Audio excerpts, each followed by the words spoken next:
Go live. It's acknowledged that Frank Morris is the brains behind the Stacking Brothers was nobody's idea of rocket science. We're live. There you go. Get out Blue's there. got the TV on. Blue's got the TV on, yes. You there, Blue? Can't quite make out what he's watching there. It's alright. I'm reading.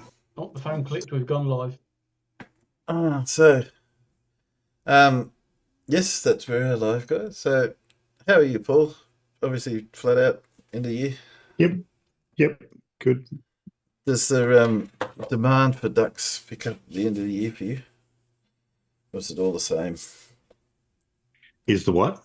Demand for ducks pick up at the end of the year, or is it all the same? I don't know. I really don't know, to be honest.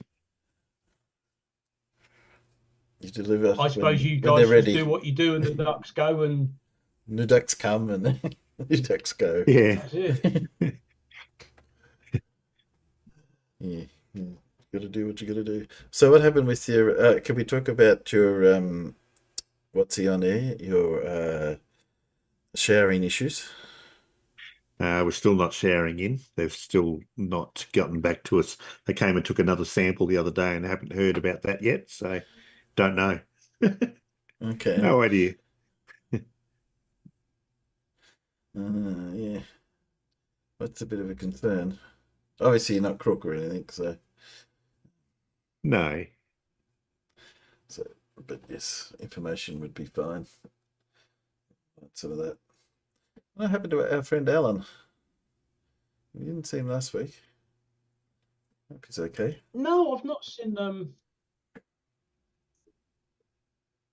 He's logged into Discord. He's online. Okay.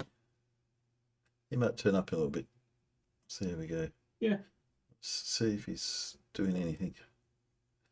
Well, I mean, he given we're 2 days away from Christmas. He could be with the family. They could be with him. I mean, yeah.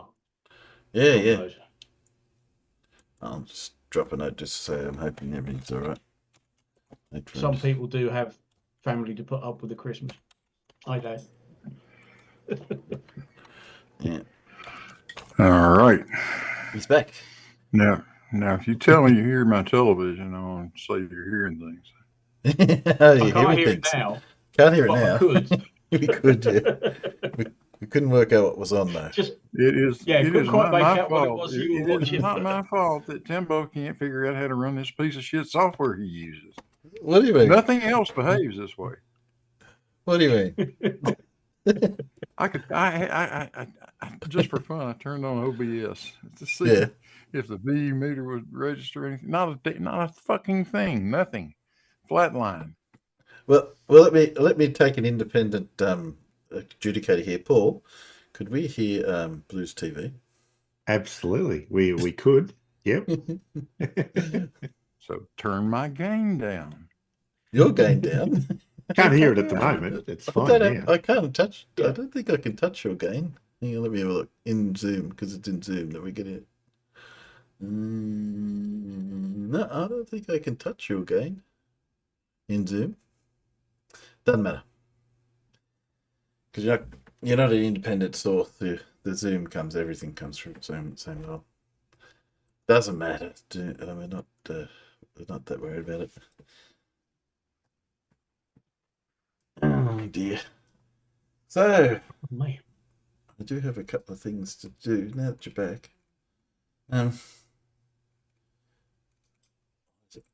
I've been sort of trying to pick up things to happen to next year. I'm sort of trying to find interesting little science or physical type things. And I came across this. How many have you heard of where are you? Sorry, just trying to find a link. Link. Where are you? There you are. The Brennan monorail.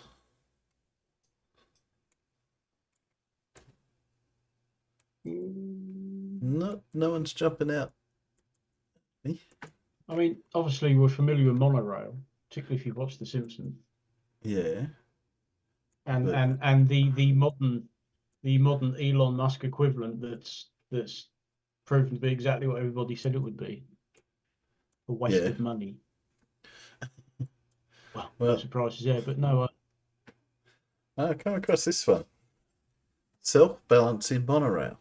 This is an old thing. So, A train from the early 1900s that seemed to defy the laws of physics. Not only did it keep itself perfectly balanced on a single rail, but it mysteriously leaned into corners without any driver input. okay. So how do you reckon it did that? Gyroscopes. Gyroscopes. Well done. The magnetic field. No, gyroscopes. Eddie's in the space-time continuum. Is he? What? Yeah. So, It's got to be gyroscopic, surely. yeah. This was a real invention, and it was unveiled to the public in 1910 by its inventor, Louis Brennan. The idea was that using a single rail instead of two would make trains faster and I'll spit it railways cheaper to build. His train could take corners at greater speeds without being thrown off the tracks, and his railway only needed half the material. Unlike the monorails we're familiar with today, which have thick tracks built high in the air, Brennan's monorail could run on existing tracks. Although it looks a bit sketchy, it was by design very stable. At the heart of the train was a gyroscope that could correct the train's tilt There you go. You're right. before the passengers even noticed. This was a mind-blowing piece of engineering, especially for 1910. But how did it actually work? Although you'd be worried if your gyroscope's cut out while you're running, wouldn't you?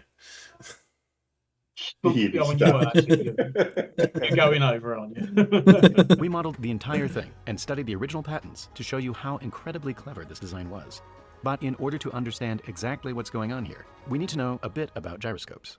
The basic principle is that if you spin a disc really quickly, its angular momentum We know tries a to bit keep about it perfectly gyroscopes. stable. If you try to tilt it in this direction, it starts rotating on the vertical axis. This is called precession. But if instead of tilting it, we cause it to precess, it actually tilts the disc in the opposite direction. It's because of this that a gyro will always try to find its way back to equilibrium. Brennan saw this as the key to keeping his train balanced, and so he experimented by placing a small flywheel in a model train and hooking it up to an electric motor. Initially this worked, and anytime the train started to fall, the disc would precess and keep the train upright. The problem was that when the train turned, the gyro didn't turn with it, since it was trying to maintain its position in space. From the train's point of view, the gyro was precessing, which caused the train to tilt over and fall off the track. Yeah. To solve this problem, Brennan put a second gyro in the train and made it spin in the opposite direction. Both were connected by a gear, Aw. so that when one gyro precessed, the Oh, other okay. would Hey, precess in Alan. the exact opposite direction. When the train turned a corner, both gyros wanted to keep facing the same way. But this was impossible, and so both gyros were forced to rotate Yeah, with so the is it. train.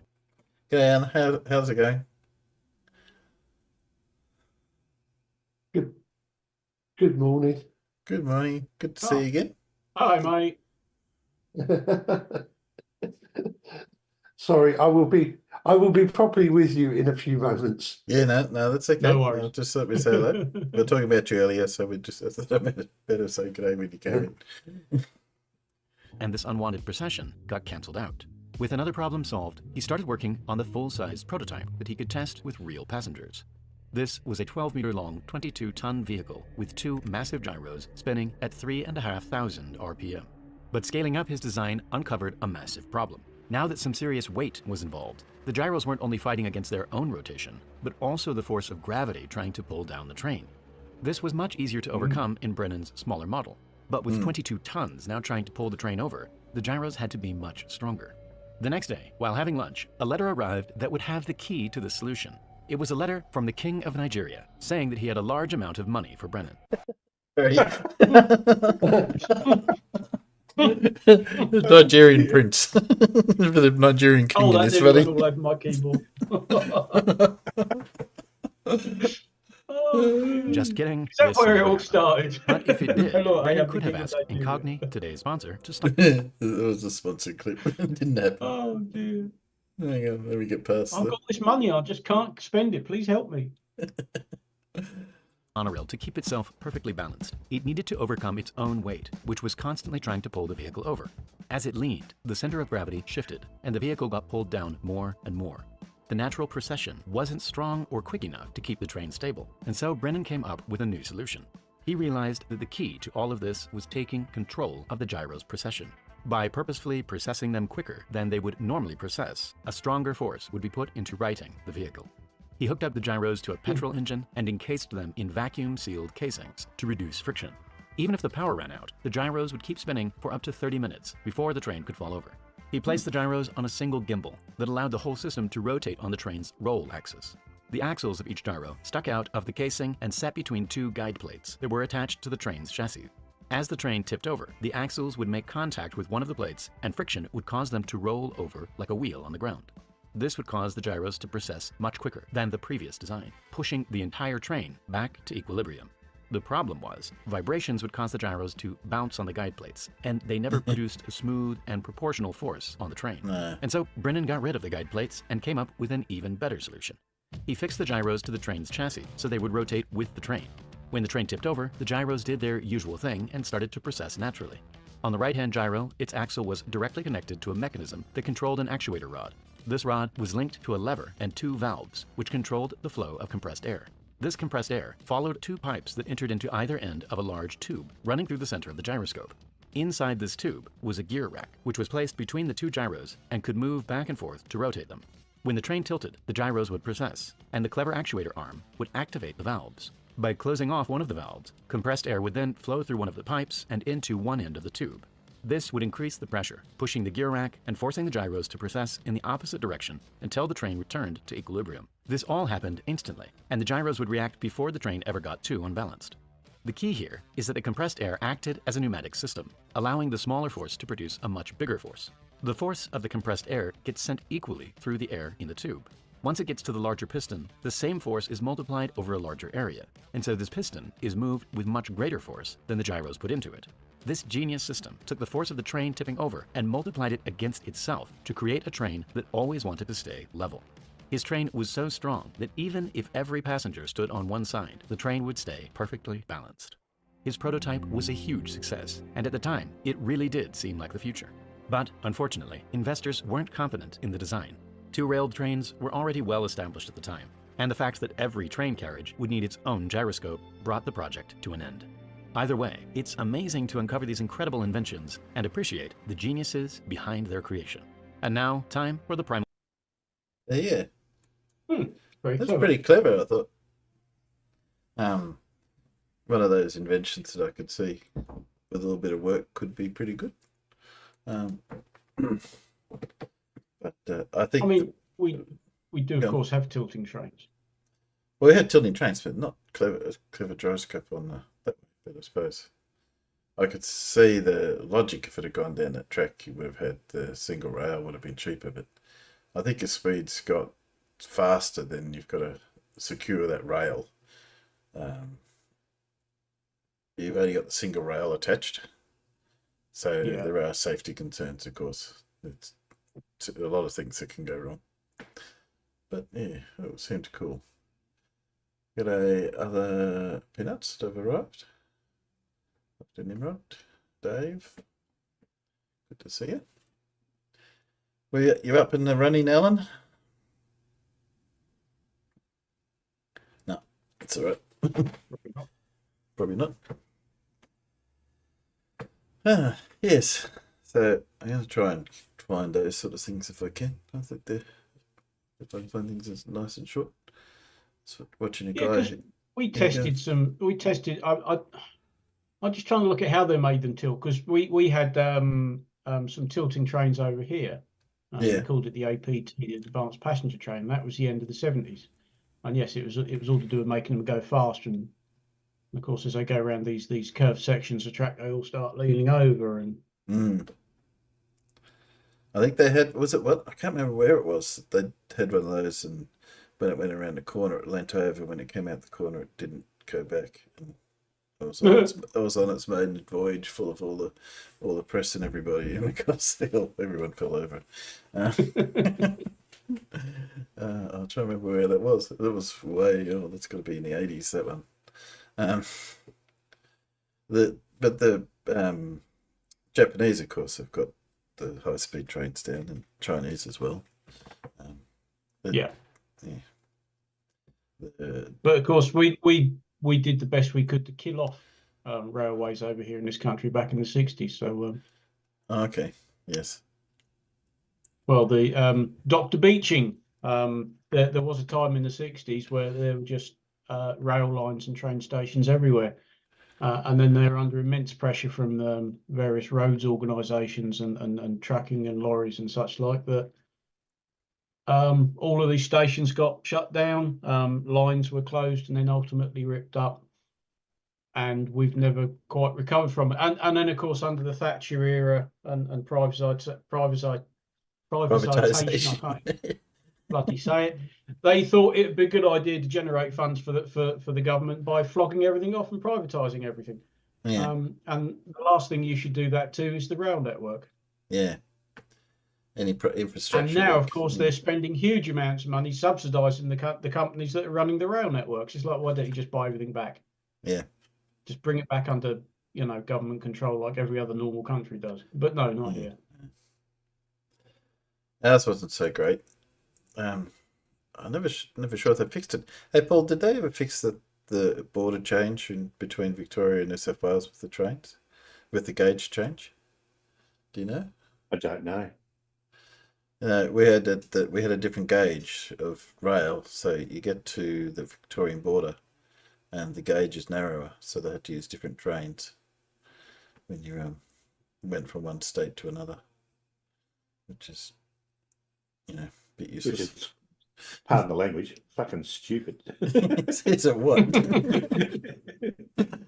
Yeah. But that's what it was like. I mean, when they were all independent, sort of like little colonies. Yeah. Yeah. So I know for a while they had two gauges. I think I have a feeling that they ran out two gauges down to Melbourne and Sydney. So when you got up to Sydney, they could up to what's the town on the border? It's breaking the Twin City on the border. I can't remember. Wangaratta. Sorry. Wangaratta. Yeah, when they get to Wangaratta, they would switch. I'd have to look that up now, see if they've still got that. Yeah. But they wrecked the trains, really haven't. They used to be really big. Sister and my mother would talk about, how they could get around everywhere using trains when they were younger. But it's very limited now. And it's actually a country that's suited to have rail as a good freight route, but they put in heaps and heaps of roadwork now. So Yeah, there used to be a mini sort of train. We used to call it the Peanut. Used to go between our town and the local towns along the railway line. It used to sort of go to Horsham and back a couple of times a day, and people could get on it and go to Horsham, and which is about 70 odd kilometres away, to go shopping and catch the Peanut back. But now you can't. You literally got to get in your car and drive there, or take the bus. Yeah, well, I remember when I was little, that was if you were talking about going to Sydney and it's just from Goulburn, the train would be your first thinking, oh yeah, we might catch a train up. But, if you take the bus, you got to get up at about 6 o'clock in the morning to catch the bus. Yeah. Yeah. Buses, what are they? Yeah, well, we have buses on the highway, but not a big fan of the buses. They did have for a while. Remember they used to have those really good buses. They had the double decker and they even had the television downstairs. If you paid enough, you could go into the you'd be driving along and you'd see this bus. In the bottom bit between the wheels, you could see this second compartment that had a television, and those people were, enjoying themselves. And this is back before it would have been a projector television because it was back before LCD screens. And then obviously the people who didn't have money got to sit up the top. And they seemed to disappear. I assume people just didn't want to pay the extra money for the higher class of travel. But maybe they're dangerous. Who knows? I never got to ride one. Yeah, we don't true. do public transport very good over here.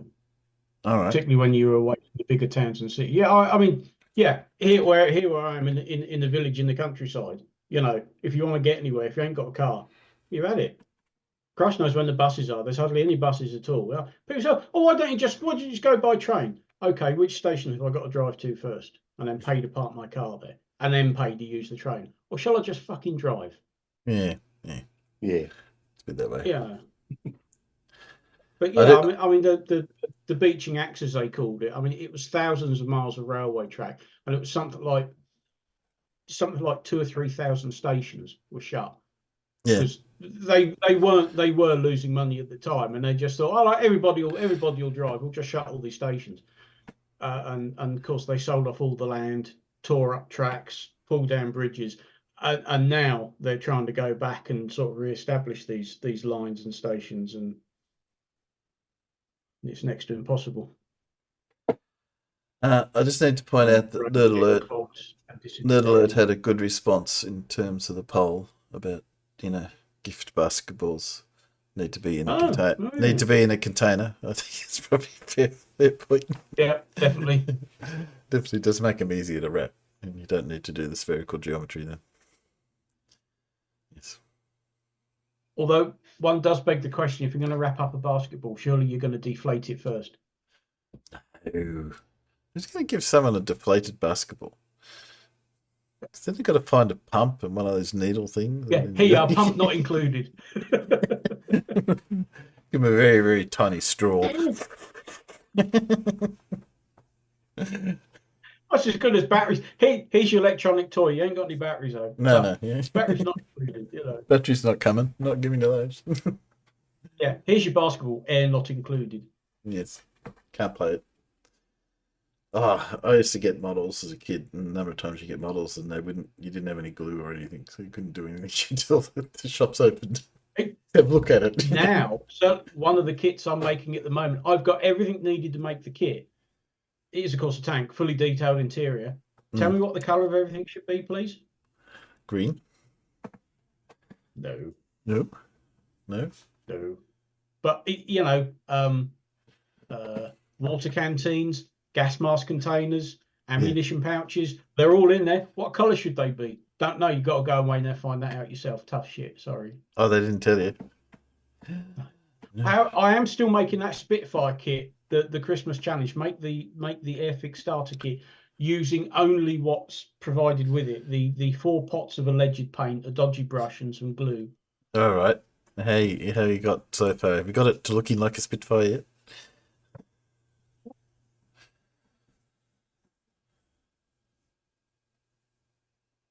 Sort of. It's getting there. Sort of look. I obviously haven't put the wings or anything on yet. Yeah, I was going to say, I don't think it's going to fly. It's not a bad little kit, but it's like, where you've cut it off from the sprue, you've got to be. We're obviously allowed to use some snips, but that's all you can use, because normally you'd put it all together and go, oh yeah, I'll just sand that bit down. I'll put some filler in there. I'll sand that. No, didn't come with the kit. Can't use it. And the paint. Oh god. Horrible paint. Four of the tiniest little pots of paint, and of course you've only got 4 colours. Well, I'm sorry, you need more than 4 colours, But that was part of the challenge. Go out and buy one of these cheap ass kits and just build it with what you got, instead of all the God knows how many hundreds of thousands of pounds worth of stuff I've got. That's good for a laugh. Well, that's a challenge, isn't it? Yes. Well, like I said, it's not a bad little kit. If you're building it properly, you'll get quite a nice kit out of it. Well, I used to love doing it. They had engineering games. I think they still have them. And they had things like having to build a mousetrap racer, where you get just using the power from a mousetrap. You had to build a vehicle that could go as fast as possible. And I did one that I suspended the mousetrap above 2 objects so that it would go down and the 2 wheels would split out. But someone had pointed out that I was using gravity as an extra force in doing that. Which to me, I thought, I think that's fair enough. It's difficult to avoid it, so you might as well use it. Saying it wasn't, you're adding gravity to the power force. Oh, well, I'm sort of overcoming it at the same time, aren't I? So exactly. I didn't win. Some uni student one with the sticking records together. Made much better wheels. Yeah. I like Dr. Nimrod's suggestion, a nuclear-powered jet-assisted high-speed bus service. Oh, yes. Well, it depends how far away the bus stops are, though. Because if your bus stop's only 200 meters down the road, by the time the thing gets up to speed, you're going to stop again. October. The Americans in the 50s and the 60s spent an inordinate amount of time looking at nuclear-powered aircraft. Hmm. The designs they were coming up with, you imagine aircraft with a nuclear reactor on board. Yeah. Well, I also tried doing that with a tank. Look at the power tank. Well, everything goes like that, Well, it's not hard to imagine, Farmer's Boy, but all the imagination comes up with is disaster, disaster, disaster. I mean, putting it in submarines was a wise move, because you've now got air independent propulsion, and yes, you've now got submarines that they can leave port and they can dive and not have to come up again for like 3 or 4 months when the food runs out. They're also not dependent on weight. Submarines are a different kind of kettle of fish, though, because you've literally got available a whole frigging ocean of cooling water, haven't you? Yeah. And you're not dependent on weight like you would for an aircraft, weight versus lift and all that sort of stuff. So. Imagine an airplane that never had to land, or at least not for 3 months or so. Well, there are those sort of crafts, but they don't carry a lot of weight. I mean, unless of course you account for refueling ones, which of course can keep going as long as they keep getting refueled. But I'm thinking more of the solar. Was it Solar Venture or whatever? I can't remember the name of that one. With the 10 billion engines, 10 billion electric motors, and a really flimsy wing that just flew around the world. Yeah. And I've got a book on them somewhere, but because it was this whole sort of strategic bomber thing. And really before that they'd perfected the boomers, the nuclear missile launching submarines. And it was all to do how do we deliver these things around the other side of the world, i.e., Russia. Flying a nuclear reactor around is probably not a really good idea. No. But at the time, it was the thing. It was this new power source, and what can we fit it in? We submarines, tanks, aircraft, everything. Hey, atomic cars. Yes, we could get it small enough. Maybe. There's the rub. Is getting it small enough. I mean, the ones they put in submarines are pretty big, quite compact. But when I say compact, it's still bigger than your bloody car. Yeah, that's right. And all the necessary equipment that goes with it. But that works in a subs because they're not small. Most subs are pretty large. They're much bigger than people think. It's when they roll out a new one and there's photos of it coming out of the shed and there's people on the ground. And it's like, fuck me, you really don't see much of that sub when it's in the water. It is like an iceberg. You're just seeing the tip of it. I mean, they are big multi-deck things. I think people have this vision from the movies, the World War II flicks with the U-boats and these subs, which weren't massively large. And even then, most of those boats for the movies were not the full-size subs. They were sort of reduced sets. Because, you'd see the sub on the... That's what I used to notice. You'd see the sub. The German film Das Boot, and you'd see just what it was like. I mean, you've got 40 or 50 guys crammed into somewhere that was... I think they said the internal space was equivalent to 2 railway cars. Yeah. And you had between 40 and 50 guys in there for 6, 7, 8 weeks at a time. 2 toilets, one of which you couldn't use when you set off because it was full of food. Yeah. So you couldn't use at depth either. Yeah. Yes. No washing facilities. Nothing. The only fresh water was drinking. Yeah. Well, not like today. I think they're missing because of their lack of asking for it. I think they're just being polite and they're missing our Lindsay video. Bingo. So, Lindsay. Lindsay. So, well, we're going. I'll just paste out some, set out some cards. There he is. There he Back is. again. Well, I'm sure you realise what I had to deal with. His Grandchild. uncle. I Little ones? apologise. I have no son-in-law. Ah, How do I make my CB radio work better? The range is crap. Move it closer to the people I'm talking to. How's that? That will work. bigger aerial. Get aerial. More Well, power. I did ask him if he knew what a standing wave ratio meter was, and he went, "What?" Yeah, he did. Well, I'd do that too, but then again, I don't have any CB radios. I was going to say, haven't you heard of the internet? Yeah. Because you don't want standing wave ratios. You don't want standing waves in your transmission lines to your aerials, do you? Uses lots of power. Yeah. I remember back in the, I guess it was the 80s, it was a real thing for everybody to have CB radios. And there's no end of cars with these dirty, great big aerials sticking out the top, and then you follow them into a multi-story car park. It's like watching fucking dodgem cars scratching against the bloody roof. Yeah, well, mine had a mag mount. You could whip it off real quick. Oh shit! Shit is a low roof height. Have that off.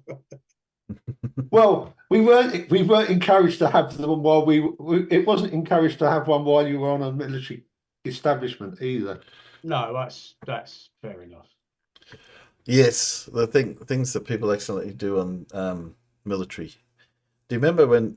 I don't know if you guys remember.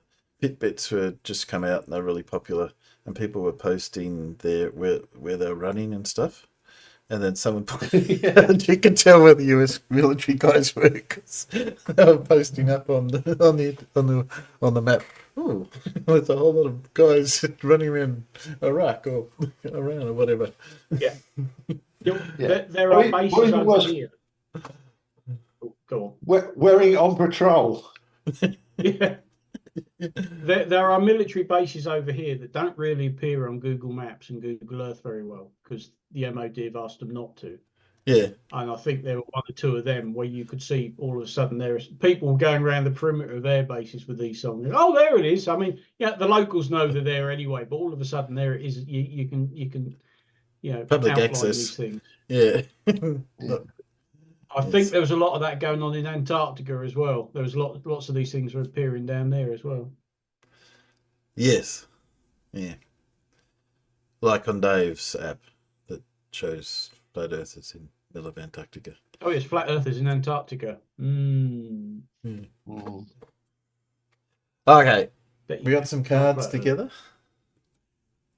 I had thought of editing it and putting out some Christmas stuff, but I don't think it's going to talk about Christmas. Doesn't strike me as the Christmas themed sort of guy. Well, if he does, it'll be a very weird discussion. Yes. I've got a Kundalini in there. What have I got? Celestial Gap. That's that's okay. I'll see how that one goes. One has and one hasn't. That's a good spread. All right to go. Far away. Far away. Yeah. Let's go. Oh, that's pretty. Jeez. Set that up for a while. Welcome everybody. Welcome to the Tomb of Illumination. This video is in regards to some astrophysics. Astrophysics and astrotheology. You have to understand some physics to understand astrotheology, and the physics involves the flat Earth system. You have to understand the flat Earth system to understand any of the ancient theology. Okay, so I've had many attempts at this video, and I've got no idea how to put it in order because it delves into so many aspects. So I'm just going to blurt them all out. It's up to you to put them all together to create the puzzle. Okay, so I'm going to give you all pieces. So first of all, understanding the flat Earth system, you need to understand a bit of physics and how the Earth's magnetic field moves. And if you haven't been here before, you might want to check out my other videos. This is why I have to do a lot of videos to explain the whole system. You can't get it out in one video. So I'm just going to touch on a few things. If you want to know more, go and check out other previous videos. You have to understand the magnetic curving field of Earth. It's curving. Science knows it curves. That's why they designed a gyro laser. Okay? Because that negates the curve. You don't have to travel the curve anymore. On a compass bearing, we travel the curve. The ships would sail with a compass reading, travel the curve of the Earth. Lateral curve, not going over a ball that way. Lateral curve. So now the gyros can just take us direct instead of sailing around the long way. Only in the tropical gap is it direct. Can you get a direct bearing from north to south or south to north? But anywhere else it's curving. Okay? Now Earth, the flat Earth system, is a toroidal field. If you just concentrate on the northern hemisphere, it's like similar to this. Okay, that's the northern hemisphere in there. Now these are meridians. So, Could add meridians. but in the earthly system, look, it's curved. All the magnetic field's curved. There's no straight line with the magnetic curve. So this isn't accurate enough. It's these. You can work on a meridian, where meridian, well, that's metaphorical still, is a straight line, which is basically what every man stands on. He will be on one meridian. They all have, everyone has their own meridian, north to south, direct line, north to south. Use your compass, whatever. Direct line. And this is all about what I'm getting into. It's a direct alignment, which occurs at man's enlightenment, is our, excuse me, rebirth. So consider that's the northern hemisphere only, but we've got to understand the field curves. Okay? And what I'm going to delve into is this pattern, this geometrical sort of shape. And this is a natural. Oh, can't see it. This is natural for us, isn't it? Your hand can do this motion. Yeah. But who does this? Yeah, it's the royal wave. The Queen does it. No, she doesn't. Why is it a royal wave? Because royalty is associated with kings and queens, right? Who was Jesus? He was classed as a king, wasn't he? So it's taking you back to this Jesus story. And the Jesus story is all about enlightenment. His whole story represents a man who's been enlightened. So kings and queens is a royal wave. And then you think, well, why is it called a wave? Wave hello, wave goodbye. We know there's waves in physics. Because it all comes back to physics and the flat earth design as well. And man is of the earth. So what we do is of the earth. We do down here is all a reflection from creation, that moment of creation. So understand this. And it's a wave. You can understand the magnetic field wave of a toroidal field. It's a wave. It comes out of the centre north, comes out like this. Doesn't only curve this way, or laterally, it curves sort of vertically. There's a two-way curve.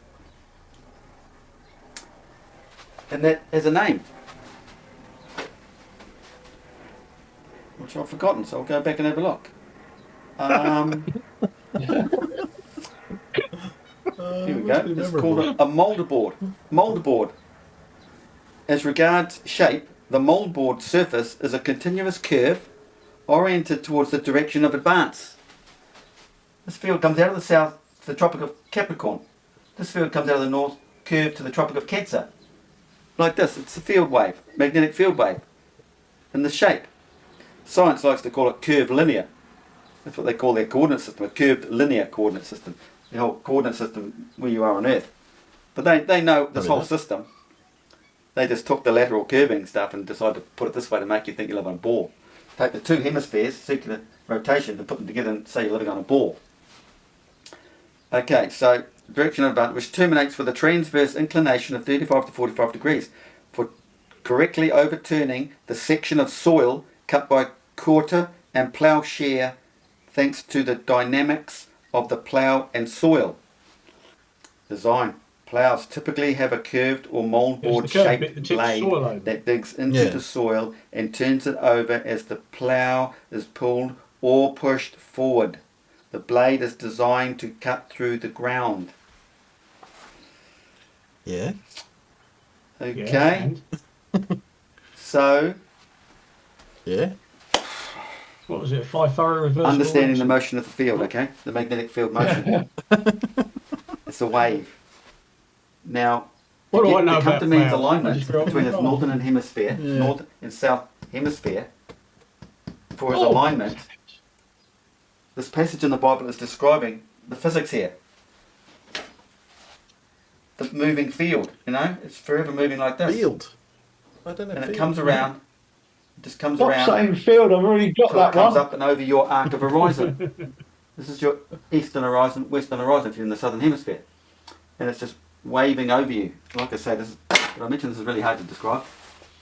Come on, just say Egyptians and be done with The it. two fields are continuously going like this. So at All I night, need. you're within your arc of horizon. You see to your horizon that way, you see to your horizon that way. The field is always moving across you. Like this. You just comes- said it was comes going up. across, not like that. And over your arc of horizon. And basically the Milky Way is also in that shape of the wave.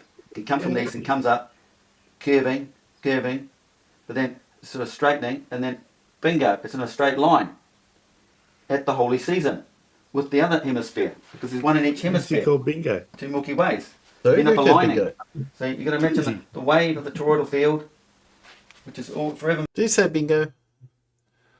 Lindsay He said did say bingo. bingo. Yeah, He then said he called bingo Oh, on himself. we had a rule about that. He said if he called bingo, that was bingo, didn't we? Bingo. That's up the very top. See if you get bingo across the top you go. Do you want to keep going? How you get? How far are we off? Getting normal bingo. Don't I know, don't- how far we are. No, I mean, has anyone got close to getting a good run? Because I got All nothing. I need No. is Egyptians. Egyptians. Yep. Oh, I got nothing. I I've got got a row of 4, but right at the top, I need Egyptians. two next to each other. I don't think he's going to say Egyptians. You never know. We didn't think he was going to say Kundalini, but you know. Okay. Give it. We'll keep going. Moving around the south, Okay. and say you're the enlightened person in the south, say there. The wave is coming over, and finally here comes the Milky Way. And then the holy season, it could be found dead straight over your zenith there. That's your alignment from north to south. So let's just read the passage. And the many people shall go and say, come, let us go up to the mountain of God. That is your mountain of God, because that's your hour. When the two hemispheres align with the Milky Way, your hour. Let's go up to Mount Zion, whatever you want to call it. It's a mountain, the house of God, to the house of the God of Jacob, that we may instruct in God's ways. It's to do with enlightenment, and once you've been enlightened, you become a witness and you go forth with God's knowledge, instruct in God's way, and that we may walk in God's path. For Torah, Jews here, shall come forth from Zion. Meaning God's word, the understanding of it all comes from Zion. What's Zion? Zion is the lion. It's all to do with Leo. The kings and queens come from here, this alignment. The full solar eclipse, which we had in 2017. All in there. Royalty, the royal wave, okay? And the word of God from Jerusalem. Jerusalem's your holy place. So, spiritual enlightenment, you've got a connection, you're a witness now. You've got a connection to the divine. You've been made whole. You're not just in the physical realm now. You are of two, man, half God. Your mind has been opened up to receive the Torah, thanks to Leo, lion alignment, celestial alignment. The witness, you've been downloaded. You can seek the knowledge, divine knowledge, and it all comes into your head, of course. So you can say the word of God from Jerusalem. It's all heard in your head. It's not heard from out there. Don't look here, don't look there. It's all coming from in here. No one else can hear it. Listen to the voices in your Just head. Thus head, God Lindsay. will judge among the nations and arbitrate for the many people. So everybody's got one of these arcs of horizon, because you could be anywhere around here. It's your arc. It's the motion of the Ocean. celestial bodies as they pass over you. That's your arc. That's his arc passing over, passing over, passing over. Like these are the fish scales, aren't they? Well, I'm sure you've seen a lot of fish scales in all the ancient depiction text, pictures. These all represent, look, man's arcs of horizon. He's wanting to align with the arcs of this alignment on this side. The scales on this side. Okay? will judge among the nations, arbitrate for many people. And they shall beat their swords into plowshares, and their spears into pruning hooks. Okay? So you are basically, here's your sword. Bang, there's your sword poked straight through there. Pruning hooks in regards to the field. The field, and not the southern field comes around like this. Okay? There's the pruning hook. There's a pruning hook in here too that goes around like this. And there's the alignment straight through there. But it was the spear Okay. that became pruning hooks. Here is the wave. Yeah. Plowshare. Here are the pruning hooks. Okay? America. You know, they know about this S-curve back in creation here. It's where the money is. That's how they're making money off you, by distorting the whole story.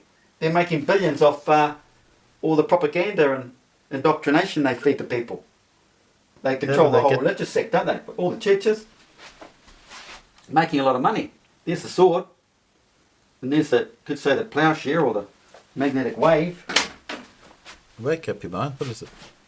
So we've got plowshares and their spears into pruning hooks. Nation shall not take up sword against nation. They shall never again know war. So once you've been enlightened, you know that we're all one. All us people, we're all one. You don't want to kill an animal either. No, we're not. We're all one. You wouldn't have a war. Not with you. No. These are sick, genocidal freaks. The royal family, what have they said about Palestine lately? They're all freaks too. See, the real kings and queens have been slaughtered. They got murdered years and years ago. We're just run by genocidal freaks now. And the simple human is just a drongo. He just follows them. They just follow them blindly. They got no idea what's going on. So that's it. You have music.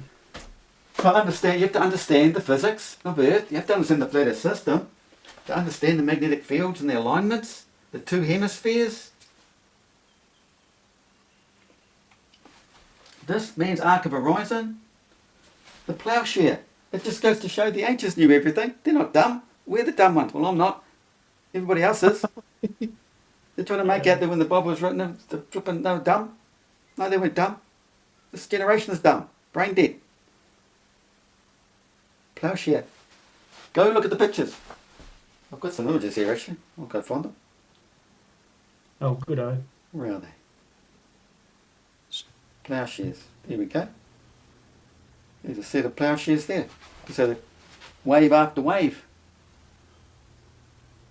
Look at that, eh? And look, shaped like animals, whale fins or something. Other things. No, they're not. Plowshare images. Everything we do down here is about creation up there. That moment in time, we're just drawing it out. So you could say the moment of time was like that, but our life has taken that moment and drawn it out in super slow motion. That's all it is. When you think about it, a toroidal field, you come right back to the centre, there's instant, and then the wave has to flow out. Like throwing a pebble into a lake, the wave flows out. That's what we're doing. Our life, one lifetime cycle, is basically flowing till it gets to the end. That's the end of your days. Then you come back and do it again. You continuously keep doing it until you wake up, go through your divine awakening. But that needs your mind to wake up. You need to wake up yourself. It's self-inflicted. You know, if you can't do it by yourself, you want to hope like hell that you're one of the chosen one in the book, one of the lot in the divine book that's written, that you will receive it. Or there's a lot more to that, but anyway, we need to start opening your mind. Open your mind, and you will receive this. It could happen to you. You don't want to have to go through millions and millions of cycles, because the earth you leave, you're coming back to the way you've left it. Look at all the evil there is today. I mean, just in the last 20 years, how many millions and millions of people have these genocidal freaks murdered, killed, slaughtered, blown to pieces? Children, women, they don't care. The royal family doesn't care, because they're up there with these dudes. Okay? So have I explained that well enough? No. Plowshare, understanding the wave, the alignment, the pruning, whatever it was called again, curve. pruning hook alignments. Man's alignment, northern and southern hemisphere have to become one because it's regarded as male and female. In physics, it's all male and female. The south pole is the female, the north pole is the male, and one is left and one is regarded as right. I think the northern hemisphere was left. I figured that out yesterday and now I've forgotten it. This is what happens when I do my videos instantly. I forget things. So I hope that was clearer than mud. So thanks for watching, and if you like this sort of thing, think about sponsoring me because it takes a lot of time, and if it's, you know, it's got to be worthwhile. Just saying thank you doesn't mean much to me. I've got a life to live. So yeah, okay. Put a thumbs up anyway. Have you? Likes up and share if you can. Cheers. Apparently. I No knew Egyptians. Egyptians was too much to ask. It was. That's a sad. I do think he's getting a little bit the royal wilder. wave is the ploughshare. Yes, Um, which become a straight line, which also becomes the waveform. So break that one out. As metaphors go, turning swords into ploughshares isn't a very good one because swords are quite small and ploughshares are Quite big. Epic huge. yes. Yes, they're You not. need to bash a lot of swords together to get one ploughshare. Yes, except you got Ned Kelly, our famous bushranger, who decided to turn ploughshares into armor. Yeah, if you do it the other way around, it works. But Yeah, worked pretty well. Except well, that was they weren't quite finished. That was he's getting a bit weirder. Some of that stuff. I was worried one day will come and he just won't be there anymore. Switch back. Oh, I've got Lindsay. Where are you? There we go. Ah, dear. So, that's the biggest dirt we could possibly do, I think. Well, I could find some more. What other silliness have I found? I can never pronounce silly. You know the very weird. It's very rare eclipse. SELENE. Selenelian. Yeah, that's the word. Selenelian, yeah. Yeah. The one that I have a really nice video of, Oh, if it wasn't for the fact that there's a fucking great thundercloud in the way. I was gonna do some nice pictures of the sunset. Oh, you know, since it's setting well south of west at the moment. But it's a nice day, and I think, oh, right, this will be the day. And then just as it comes in, we get clouds. So I've missed that last 2 days. So hopefully tomorrow. Well, tomorrow's going to rain, and then Christmas is going to rain. So I don't know. Hopefully, Well, you've just had your summer solstice, haven't you? yeah. It's this day before. So it's not getting any further south than it is at the moment. Yeah, the nights are drawing out now. Woo! Yeah, that came up the other day, and someone Not- trying to say you don't know where east is, so therefore you can't tell how far south it is. I say, well, we can tell where noon is, and it's 120 degrees from noon, so the sunset and the sunrise. So how cold is it over there at the moment? Not too bad actually. Actually, it's not a bad day today. The wind's It's dropped. been- yeah, the sun's just come out. Well, I'm sure you can see the sun's just come out. Like me, as my forehead got a bit bright. You're lighting problem. Yeah, I can't see the sun. It's the other side of the house somewhere. But yeah, it's 10 degrees, sunny. It's not blowing a bloody hoolie because the last couple of days I keep looking at the fence and thinking, oh, it's still there then. Oh, good. Yeah, it's been blowing a bloody gale. But no, it's quite nice. Been a nice weekend. We won't get any snow on Christmas Day, that I can tell you. Yeah. Supposed to be Photo says raining 11 here on degrees Christmas today Day. for a high. Well, that Paul? It's supposed to be raining here on Christmas Day. Yeah, same here. Have showers on Christmas Storms Day. and rain. Oh we're 67% chance of rain on Monday. Yeah, sounds about right. It'll probably be dull, grey, miserable.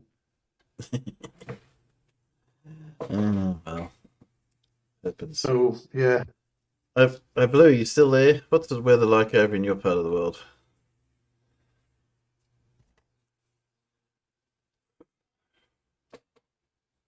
Upsetting. He's buggered off. He's He's watching telly. watching telly. He probably is. Don't blame him. So I've got They Live Truth. He's going to tell us all about that word that I can't pronounce. Sanahelion. You get the same question over and over. There we go. Sea lion. Sea lion. Sea lion eclipse. That's the one. Just take some of the letters out. It's easy to pronounce them. Sea lane lion. Sea lane lion. That's it. Close enough. Selenileon. Cell. Well, what's the R? So it's got to be Selenileon. Anyway. because it comes from, I'm not sure if it's Greek. I think it must be the Greek for the moon is the first part, and then Helios is the Greek for the sun, so it's moon and sun eclipse together. Maybe. I was just seeing if they had that on here. Let's go to my etymology dictionary. No, they don't have where it came from. No. Right, you don't have it. Okay.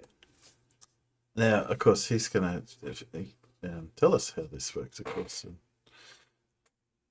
Let's see. Over again about lunar eclipses. How is a lunar eclipse possible on a flat Earth? First off, let's take a look. Lunar eclipse with this model. As you can see, the top portion of the moon should be illuminated and the bottom portion should be darkened. Just another image representing the supposed orbit of the moon around the so-called ball Earth. Now, take a look here. Again, the top portion should be illuminated, the bottom portion darkened. This angle, this perspective, again, the bottom portion should be darkened, the top should be illuminated. Now, let's look at this video. Actually, I have two videos that I want to show recorded the same day from two separate locations. But the way that's drawn, one that's from the sides, not the top and bottom.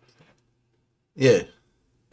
I think he's trying to go from this one back here. Ooh, to that one. Hang on.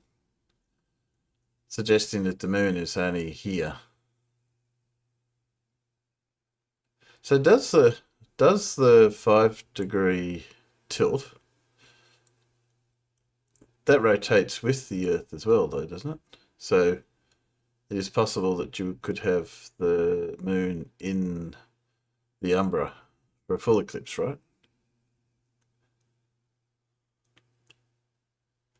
So if I go back to this view, that's what a full lunar eclipse is, isn't it? Yeah. So I think I went too far.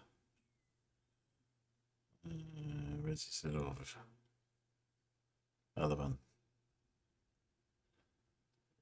Went the wrong way. That one. So this from Illinois. First off, let's take a look at the footage. This axis of rotation isn't always centered on that orbit of the Earth and always tilted up this way, isn't it? Isn't it basically wobble as it goes around as well? Has anyone got any knowledge of that? Because that would have to, because that's how we get the full eclipse. Yeah. The problem is that you've got to you really got to look at it in the full 3D. Yeah. Mm. And once you look at it in, because drawing it in 2 dimensions just loses something for a lot of people. Yeah. Well, that's what I was getting at. So I think that this is indicating from that first side-on view is... Because you've got to remember, all those shadows are cones, aren't they, for a start? Yeah. Yes. Well, he has just pulled this from the Wikipedia page. Yes, I'm sure he has. Yes, because I've got that page open. Oh, there it is. Oh, another alert's telling me it. G'day, Terry. Good to see you. It's a sea line Dion eclipse. So Yes, the Celine Dion eclipse. Celine, yeah, Celine Dion eclipse. Bloody woman. Yeah, okay. Bridge right here from just north of Santa Fe, New Mexico, looking towards Los Alamos. For a better perspective, let's take a look here at the map. Again, just for reference for Santa Fe, so it's the angle you're looking at right here. And as you can see, the upload date was December 10th, 2011. Okay, let's take a look at the actual footage itself. It talks about the phenomenon of this eclipse. It's called the Selenian event. Now let's take a look. You're better than me. This It's part right closer. here. Now take a look at this time lapse of this moon, where both the sun, again, this is the sunrise. The sun and the moon are both above the horizon. Look at the top portion of the moon. It's darkened. Again, going back, put pause here for a second. Going back to this model. The top portion should be illuminated, of course, and the bottom portion darkened. You're not getting that. You're getting the exact opposite. Okay? Let me play this again so you understand what's taking place here. They say we're not getting the exact opposite, didn't they? So this definitely proves this is not caused by the so-called ball Earth. See this? It's clear as day. For all those people saying the lunar eclipse debunks the flat Earth, you're completely wrong. So what's his explanation for it? I'm going to let this video play once again. Just look at all this footage and realize the most important aspect that this is during the sunrise. Okay? And there you go. Now, taking a look here, I showed this before with this guy here in Illinois. Okay, take a look at this footage once again. Basically the same exact thing. Like I said, the same exact day. And they get the same exact results. 6:30 in the morning. It's about 18 degrees out here, and we're standing on top of Cahokia Mounds, just east of St. Louis. Behind me is a full moon, which will soon be going into a full lunar eclipse as it sets, kind of a rare experience. While at the same time behind us, the sun is already beginning to rise. So this could be a very interesting and beautiful experience. So it's about 6:55, and as you can see, we're getting a little bit brighter out here. You can see the shadow creeping across the moon. It's a little hard to see, I'm sure, in the camera, but here we can see it clearly. It's about a third of the way covered. The moon It's not the clearest video I've ever seen. Over my right shoulder, you can see downtown St. Louis, the nice early morning sun, which is getting very bright. The eastern horizon behind us. Yeah, we can see it's practically day here yet. We still have the moon out, which is slowly eclipsing, and it's still cold. Okay, so it's now about 7:04 a.m. and over my shoulder you probably cannot see anything, but through the stacks of the refinery back there, we can just barely make out a little bit of the moon left. It's about 2/3 the way covered with Earth shadow, and it's turning a sort of pale orange, pinkish color. But with the bright morning sun coming up, there's not much, not enough contrast to be able to see the moon there. We can still see it just a little bit. What I find very interesting is I was expecting the shadow to come upward across the moon as it would go down and it would pass into shadow, and actually it's going the other way around. There you go. This is because the indoctrination from the school system. People just blindly accept and believe what the textbooks say. He's just trying to piece it all together, again, trying to rationalize everything so it fits along with what science says, which is an absolute lie. Again, science book, the school books, the Freemasons that put it all together, it's all about duality, the exact opposite of what we're told. Everything is the exact opposite of the actual truth that we're taught in the school system, nothing but lies. But wouldn't what he say only happen if it was going over the very top of the Earth rather than the side of the Earth? Yeah, it's the usual flirt, complete and utter failure to be able to think in 3 dimensions. Yeah. And in that there is a 360-degree circle around which you can potentially be seeing a Cenahelian eclipse. yeah. But also that most people are not on the top of the Earth. They're on the side of the Earth. Or the bottom. Or the bottom. Yeah, they're not on the bottom. Even we're not on the bottom. We're on the side. Yeah, we're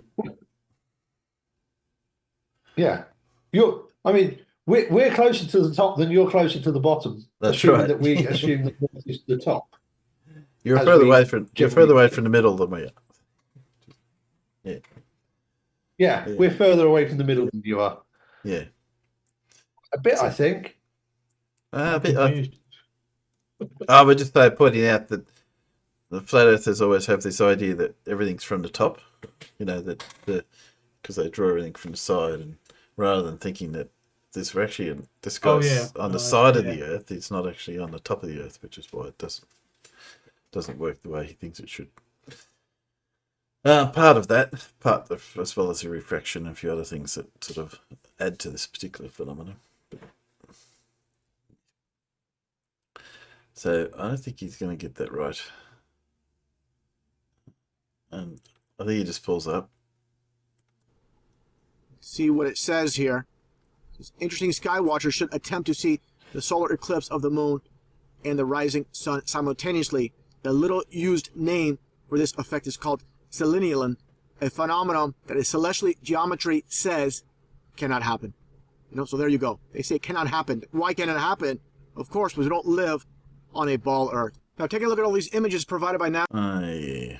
Okay. Usual rubbish there going in. Then they play this usual horrible video at the end of it. Just so you're not missing anything else in the rest of that video. Well, that's because this is Russian vids, but he now calls himself They Live. Yes, that's Truth, right. I can't remember what he fucking called it. Well, I've got it here. They Live Truth. That's what I've got written on here. Yeah. So that's that. We all know and love them as Russian vids. Yeah, there is. They Live Truth. That's his name. Yeah. Yeah. Or that voice is quite recognisable. There's him and Trigger Tits. I mean, Southern Israelite. Yes. So that wasn't very convincing of him, but No. Because he didn't go into then say, well, how does that work on a flat Earth? Which is even trickier. Is okay. Well, what's your explanation for it? But I suppose the moon is not real. It's the easy explanation. It's just a light in the sky. Yeah. Hologram.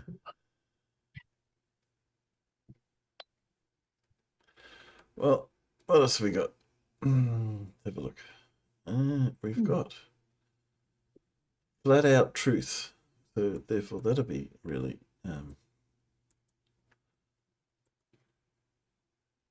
Oh yeah, him. Trying to think of his name now. Yeah. It's only a short one, luckily. It's got a very horrible intro, though. It's worse than who's got the worst intro? The worst intro is, I think, is it Banjo?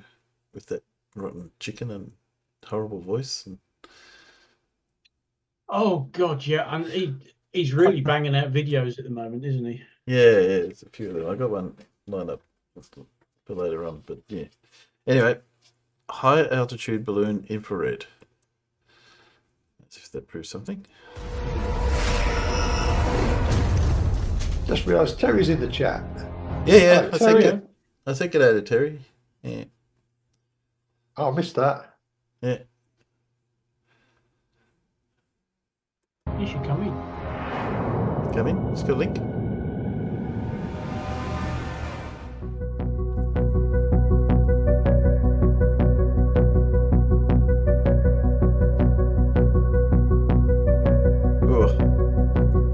Turn that down. I don't think we're getting much out of this.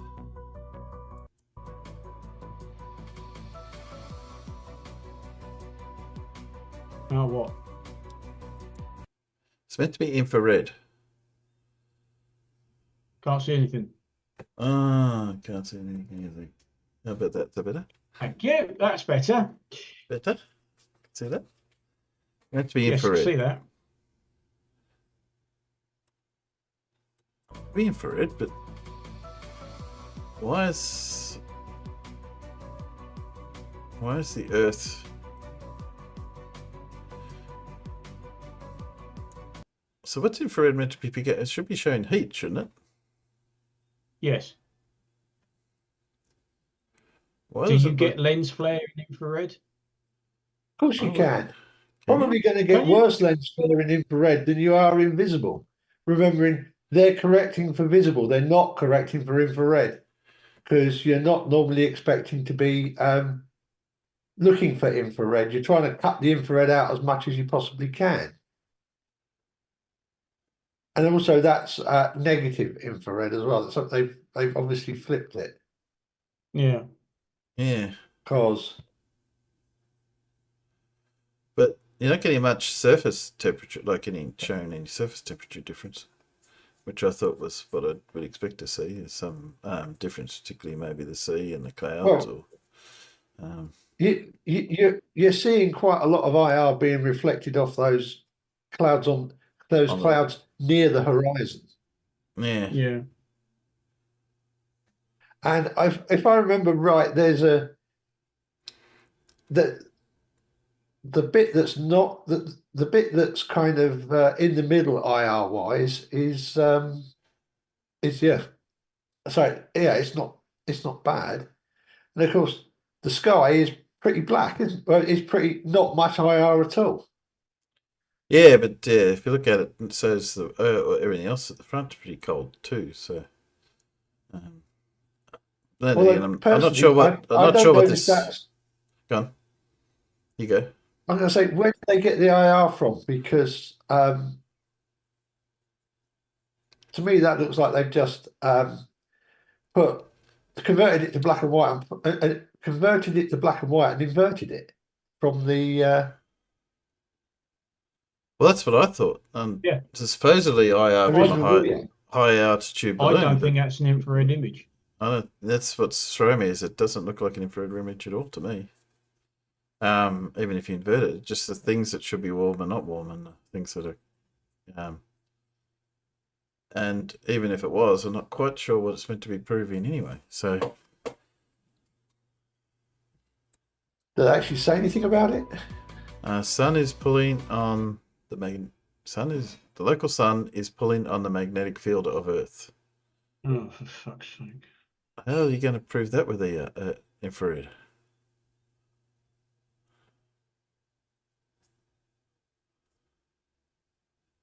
I think it's What a trying load to. of old bollocks. They're trying to suggest somehow this is pulling up.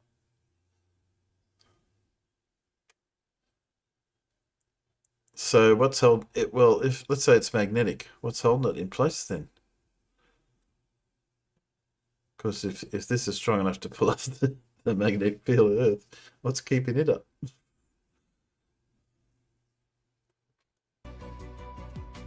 Yes.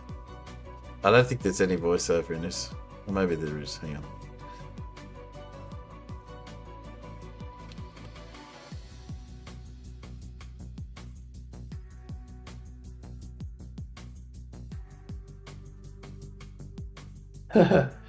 Yes, Nerdle.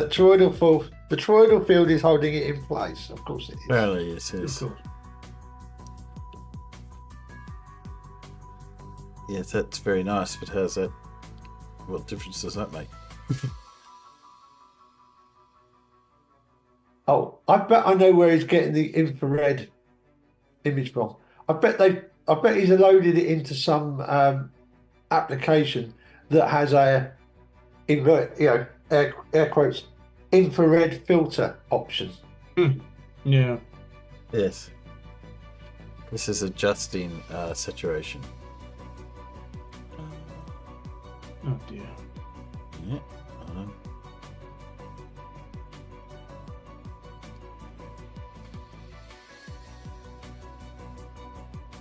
It's not showing any. Not convincing me with it. Okay. Yeah. Yes, because that can't be that's got to be the same camera. Yeah. Because the lenses are identical but just black and white. Yeah. Oh, that was Yeah. it. So yeah, he's just run it through some digital infrared simulation Yes. filter. Well, yeah, because to me this doesn't make sense. We're seeing when we're looking at these clouds in here. If these are clouds in here, why are we getting such? You know, if this was inverted, then that cloud would be really hot, right? Through the shadows through there. That doesn't make any sense. Why would there be any huge temperature differences between the surface of the clouds? Let's face it, when you're looking at a cloud cover like that, anything that's bright is going to be reflecting lots of infrared as well as lots of visible. Yeah. So it should show as being hot. That's right, Nerdalette. That's exactly what happened. Yeah, Nerdalette has it. Some very smart people made image processing software so that some drooling idiots could use it to prove flat Earth. Yeah. Well said. Right. Yes. Sure. So, yeah, well, that was that. That wasn't very convincing, I've got to admit. Wasn't throwing much out to me. So, as I said, Flatzoid. I'm convinced. You're convinced? I'm convinced that Terry Icker's an idiot. Yeah, I think you might have been convinced beforehand, I've got to admit, though. I was actually, yeah. He's a drooling retard.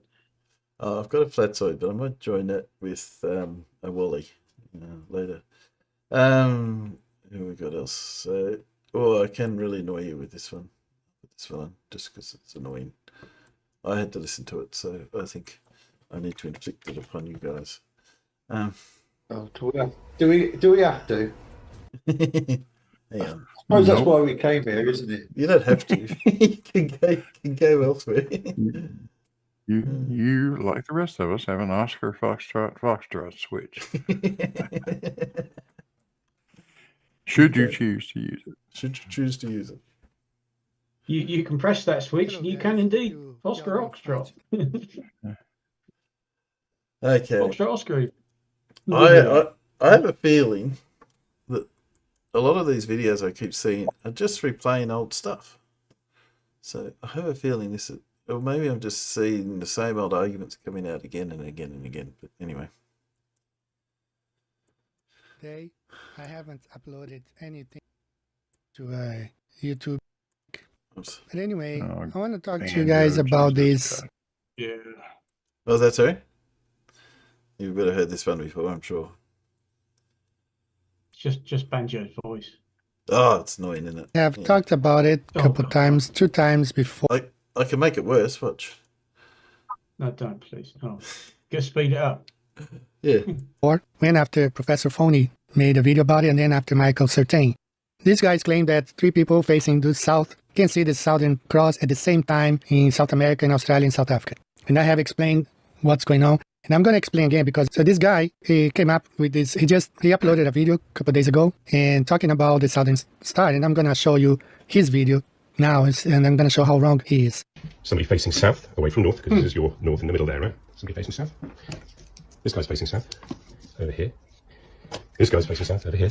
All right, they're all facing away from north. And somebody in a boat here in the middle of the Pacific Ocean, okay? Somebody there also facing south. Now, they can all see Maybe a bit too fast. the Southern Cross I'd be a little bit fast. above the horizon when they're facing south. But for that to be possible on your flat Earth, look, it has to be there. It has to be there. It has to be there. And it has to be there. So it's sort of like Schrodinger's Southern Cross. It needs to be everywhere at the same time. Southern Cross. It needs to be everywhere at the same time. Southern Cross. It needs to be everywhere at the same time. Southern Cross. It needs to be everywhere at the same time. But right away, when we were, exchanging messages, I just went to timeanddate.com and I got this screenshot. Okay, the very same day he uploaded that video showing that it was daytime in Brazil, daytime in South Africa, only nighttime in Australia. So only one where's South region Africa? could see the southern. Where's Brazil? Quiet. Yeah. This is Brazil, apparently. All your arrows need to come down. Yeah, Blue's not that far away from Brazil. A lot. Yeah, you're a lot Yes, a closer lot. to Brazil than you thought you were, Blue. Yes, South African in here. The other thing that annoyed me about this is he picked this time to make sure that only one of those places was at night time. But it is quite possible to have two of these places at night at the same time. And it's also very obviously the middle of the southern summer, isn't it? Yes. to get you maximum day length and minimum night length. That's right. Yes. Oh, that clever fucker. Then Cross at that time is exactly the same date he uploaded his video. Because we only have daytime and then suddenly it's not daytime. It just doesn't sort of progress slowly across the course. This is the only possible situation it could be. The funniest thing about this video is that I pointed out to him that he wasn't in all four places at the same time. He was going around the table showing the star at one place at a time. So I went to timeanddate.com, I printed this and sent to him, and I told him that the Southern Cross was in Australia only at the same time he was making that video. One of the things he said that's really crazy is this one that he says the Southern Cross is observable in exactly the same place for the entire night. Just like saying that you observe... That's true. That's not true. So. The sun standing at the same place all day, or the moon at the same place all night. And we all know that all the luminaries move from east to west. But I want to show you something really interesting, and you can go to my backup channel. I just uploaded this video there. It's a US Navy video, but made back in the 50s, I believe, talking about celestial navigation. And they emphasize that all the celestial bodies seem to move from east to west, all of them. So please take a look. You mean in this picture of the globe with that rotating around a globe? That's his evidence. Yeah. Sorry? Sorry, Blue. Polaris moves from east to west, Banjo. Apparently, yeah. Sigma Octantis moves from east to west. Really? And I'm pretty sure the plough doesn't move from east to west. It just circles Polaris. Yep. That's what I think. And I noticed he didn't play this video, of course, which would show that all rotating around a globe. But that's right. East to west, all of them. So please take a listen to this video. They gave this sphere a name, celestial sphere, and we still call it that today. How many people don't think this thing on the right is in the video?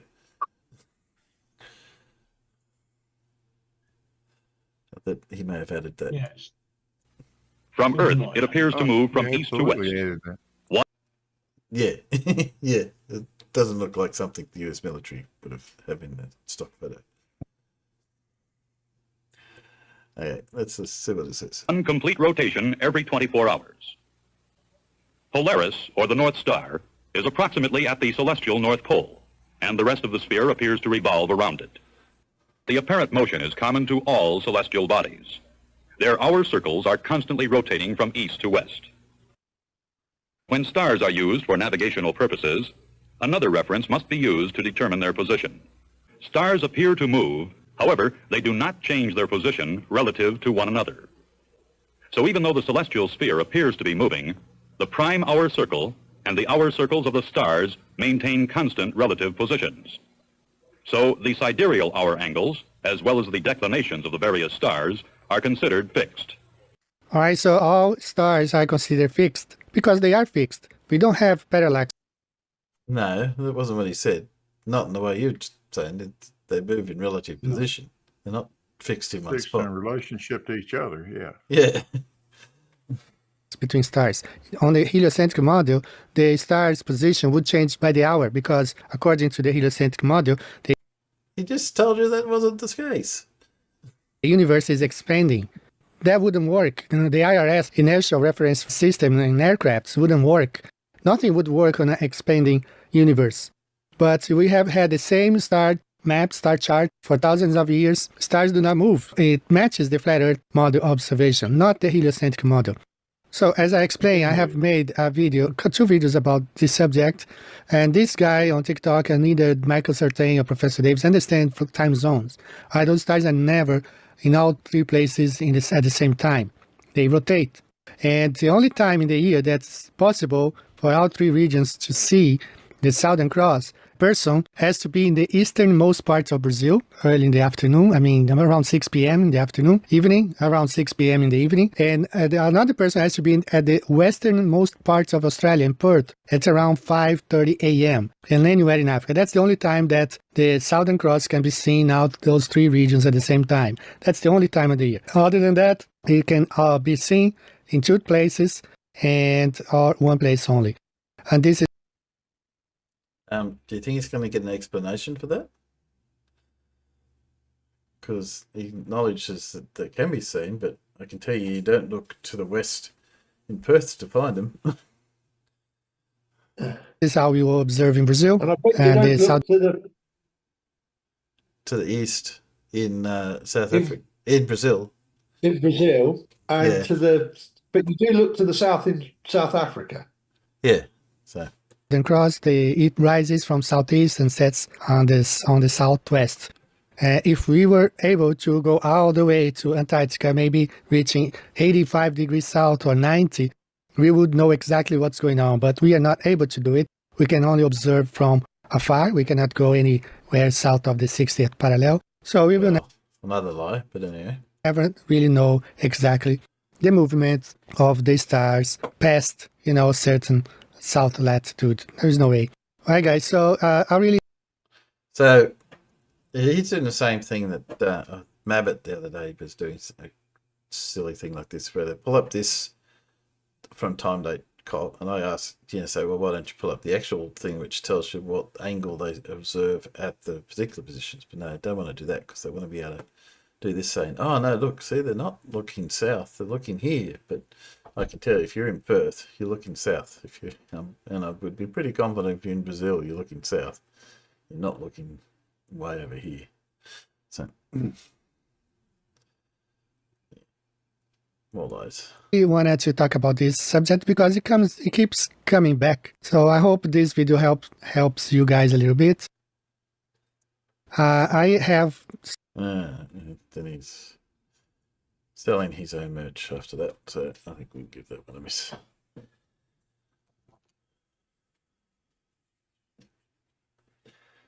Well, he's done, isn't he? Yeah. Oh, and you can blame Terry for the soundboard episode a little while ago. Sorry. Oh, but I didn't pick up on that. Didn't you? Just to make sure you heard it. Did you hear it? Should have done. Hang on a sec. I'll be back in a sec. Hang on a sec. Sorry? I'll be back in a sec. Hang, you guys talk amongst yourself for a couple of minutes. Oh yes, and apologies for my phone just ringing. It was a scam UPS call. So nobody actually heard the daytime nighttime song then? I didn't. Oh, okay. Oh, sorry about that. Sorry, now I missed all that again. So you had the soundboard going, and I didn't pick up on that. I had the soundboard going, and it should have got as far as Zoom. Well, they heard it in YouTube. On the YT stream. Well, apparently they heard it, so there you go. It was audible, so it did make it. I just missed it. Okay. Sorry about that distraction. Real life stuff happening. Resolved. Yeah. I got myself in a flurry. I'm trying to remember what I was about to do next. Oh, that's what I was about to do next. I've got. Oh, of course, it's the Zoom stopping music thing, isn't it? Well, how can they hear it in YouTube if they don't go through Zoom? Because there's no way to get. You've got to be. So if you play it for me now. If I can hear it, then it's going out to YouTube.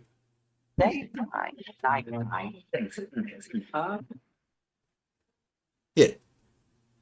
I can hear that. It did its usual sort of mangling it a bit. Yeah, I couldn't quite understand what it was, but I could hear something. Anyway, moving on.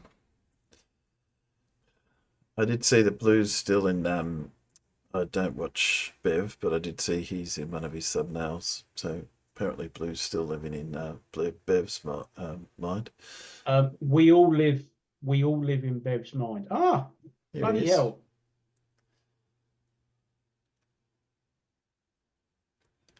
Hello, Terry. No audio yet, Terry. There he is. Hello, Terry.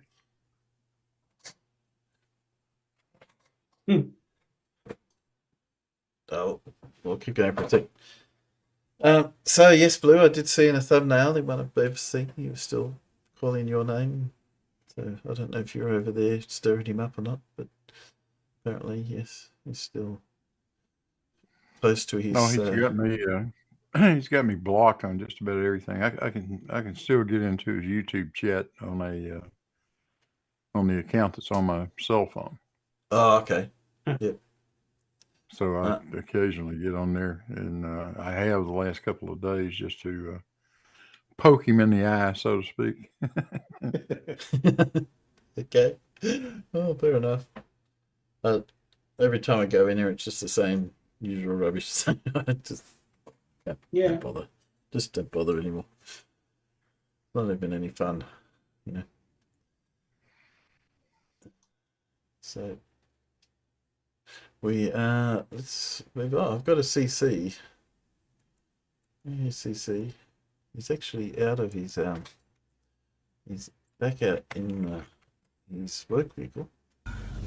Good morning, good evening, good afternoon, wherever you may be. Yep, hang on a sec. Switch it back over. Let's put him up. Oh Jesus! No, it's not Blue. I can guarantee you. It's CC, not Jesus. It's not the second coming. CC here, Chris, from New York, Westchester County. It's December 22nd, 2023. 12, 22, 23. Interesting numbers, a lot of twos in there. Anyway, you got to get the significance of these numbers, and that'll tell you what's going to happen in the future. Because these sickos, these owners, these people who run the world, they love these numbers. They just love them. 9/11. The problem is, unfortunately, it's very difficult to predict these things. And it usually happens anyway, and we're unprepared, and then we figure it out afterwards, which sucks. I mean, look at the dollar bill. You see the Twin Towers burning, for crying out loud. What is it, the $10 bill? $10 bill. On the 50, there's something else. I mean, there's a whole bunch of satanic shit that these people do. This is what they are. Sickos. Doesn't matter. They've already sold their soul. You haven't. You're true. Because you figured out the flat earth. Smartest people in the world. That's right. See, I was a ball at one point. I believed all of this was true. I believed it all. But then I discovered it's not. And everything changes with you. You know. Respect mainly. You know. And growing up. You know, my former boss that I worked with, he would go nuts. You know, he would just go crazy over stupid things. And that was before I was a flat earther, but I was still calm. You know what I mean? I always told him, just relax, don't worry, just take it as it is. It's no problem. You can't do anything about it. Why get so angry about it? You know. But now that I'm a flat earther, I have patience. I can sit and wait. That's what we all have. And that's what we're all doing. Is sitting and waiting. And waking people up in the process. Until the scales tip. And it's bye-bye ball! Because that's what it's going to be. You either join us or you don't. You be the idiot. Not us. Today's a Friday. I like to give you a little something to think about on a Friday. Just in case if I'm unable to put a video out for the weekend. I wanted to start off first with sitting outside in a snowstorm. Yeah, you may be smarter than me, CC, but I'm inside where it's warm. Yeah. Merry Christmas to everybody out there. Okay. I was thinking about doing a year's wrap next weekend for New Year's. You know, the made up bullshit to spend money, you know. Go out and meet with people you don't want to meet, you know. And some of them you do want to see, of course, and that's family, but other people like neighbors and shit like that, you know, you can't talk to these people. I mean, they're done. This morning I got to the office. Yeah, they have to put up Right with with- you being your neighbour.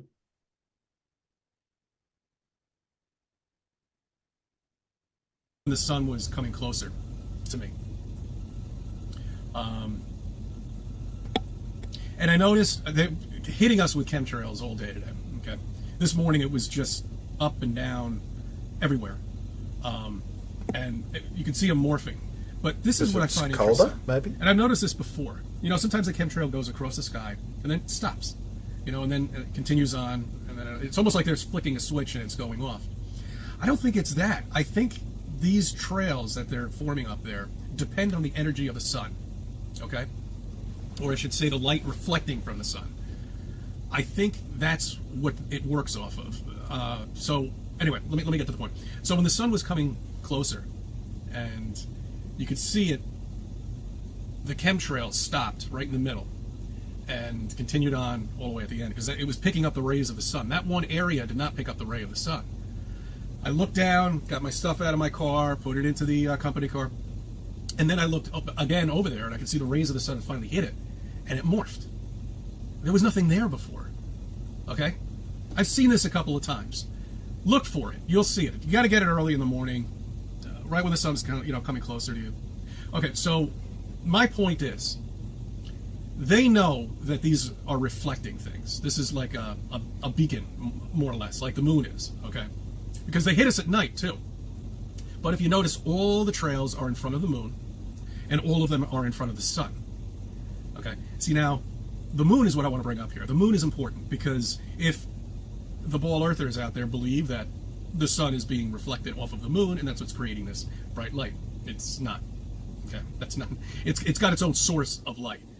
They know this, and this is why they take advantage of it while they're doing chemtrails late at night, because it's actually morphing. You can see it through the moon, and they usually only do it when it's a full moon, or you know, when it's not a crescent moon, but when it's a full moon, they do it. You know, when it's like 75%, 80%, 85%, you'll see it if you look close. They're chemtrailing it, but you got to look. You got to look for it. Wait until the sun goes away. Wait until the moon is right up there at about 11 o'clock, and you'll see the trails, and they go right in front of it. So they know that's a beacon of light too. It's a cold beacon of light, but it doesn't make a difference. I think light is what is causing these chemtrails to morph. I think that's what it needs. It needs that energy. If it's lighter, energy, something. I don't know what it is, but they definitely tapped into it, and they know how it works. And some days they don't do it at all. Some days you'll have a crystal clear blue sky. But not today for me here in New York. We're going to be happily covered with a nice white milky sky throughout the entire day. And it'll be over the sun the entire time, but it'll be blue right over there, which it is. Blue over here, and there's the sun coming closer, and it's all white. Okay? All right, you see what they're doing? And this would be a crystal clear blue sky here all day. All day. This is the biggest fuck up that I've ever heard. And I didn't even realize this until I became a flat earther. You know, that they say in the winter, exactly, the sun is further away from us. I mean, closer to us than the summer. Yeah. That makes a lot of sense, guys, doesn't it? Even if it's like 2 or 3 million miles, it doesn't make a difference, right? See, now that's all bullshit. Basically, on a flat Earth, the sun is on a record. Okay? It's going further away from us. Okay? And then it comes closer to us on an angle. So, in the summertime, this sun would be right up here. Okay? In the wintertime, the sun at this time is right there. This is what creates the seasons, a local sun. Okay? All it has to do is just move out a little bit, just like a record. That's all it is. These are all things to think about and to show people that everything that they learned is bullshit. Every single crater on the moon, it is all coming in on one angle. How is that possible? It's not. Because what you're seeing up there is not a rock. Plasma, because the sun's only shining from one side. That's why I brought up the triangles. That's why I brought up black rock in the North Pole.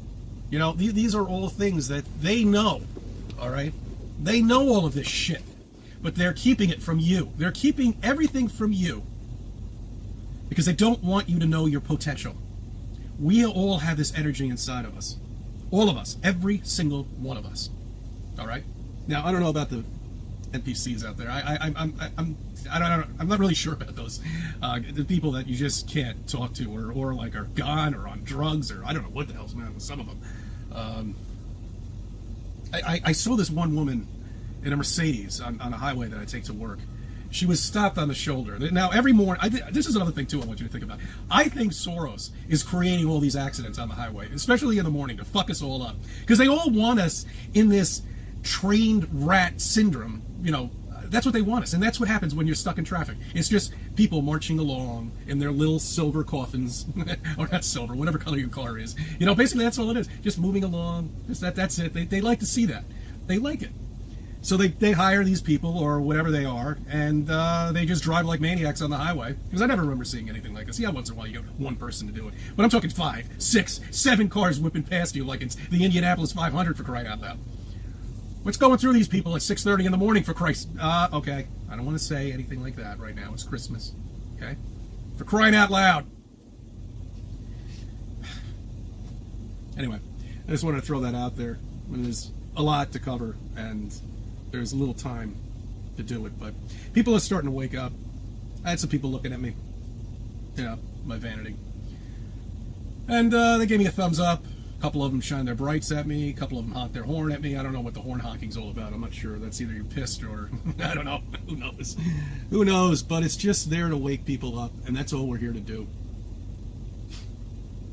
I want to wish everybody a Merry Christmas again. Probably touch base with you before then. But have a happy Friday, too.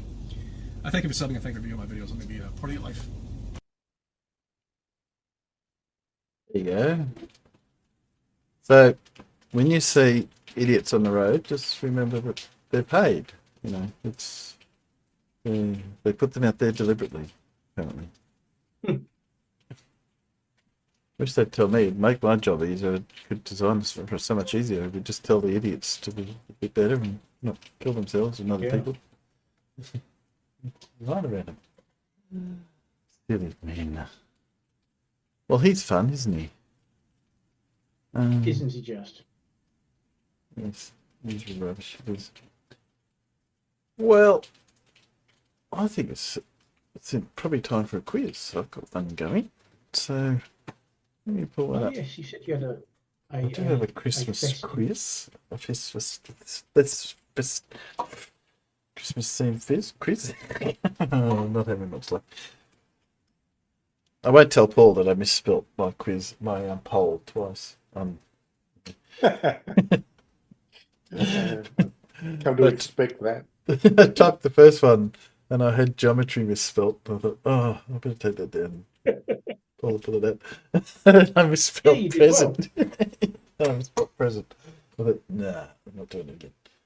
Christmas. Yes, it's Christmas. Yeah, gotta find it. Well, I find it. I'll put on an Everett. I've got an Everett here somewhere. And I'll key it up, ready to go. Where are you, Mr. Everett? There he is.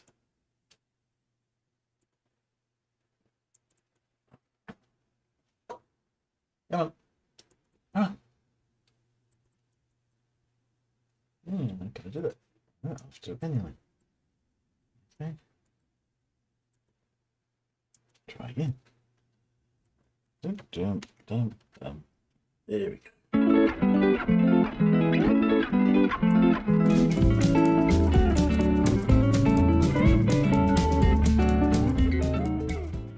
Do you still think we're living on a spinning ball that is able to bend water?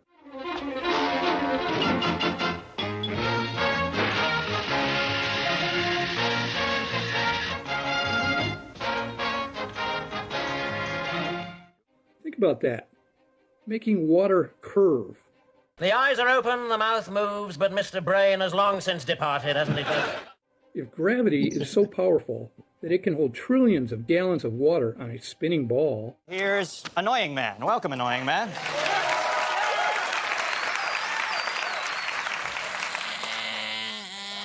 Thank you.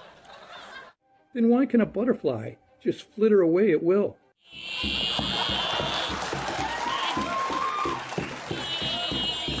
And it keeps going and going and going and get out of here. Get out of here. You don't have to yell. There is no such thing as gravity.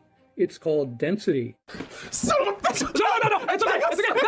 It's okay! It's okay. We're gonna get through this, all right? Give me the gun. Give me the gun. You okay? You okay? If something is more dense than the air, it falls. If it's less dense than the air, it rises. Have you gone completely crazy? No, butterflies have variable density then. If something is more dense than the water, Yes, that's it right. sinks. If it's less dense than the water, it floats.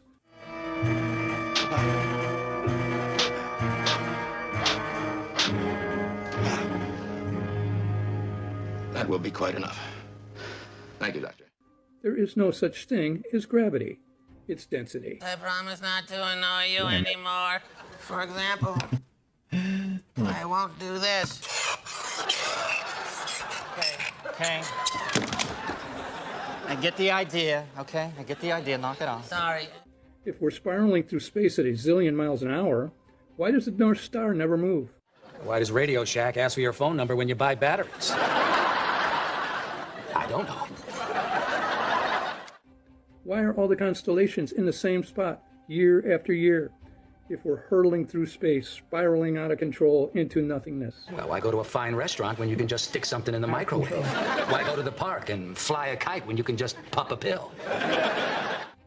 If the sun is 93 million miles away, why doesn't it light up space? Atomic facepalm! Why does it light up something that's not there? What?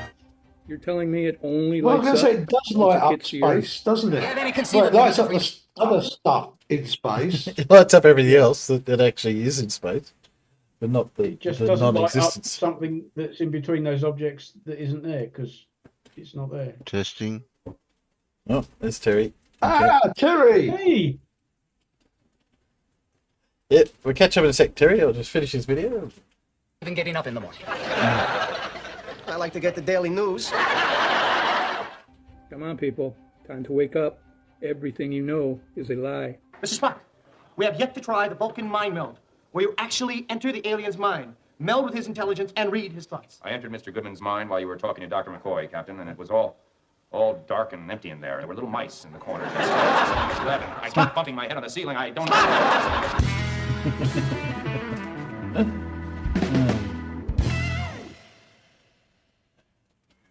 There we go. G'day, Terry. How are you? You there, Terry? We lose you again.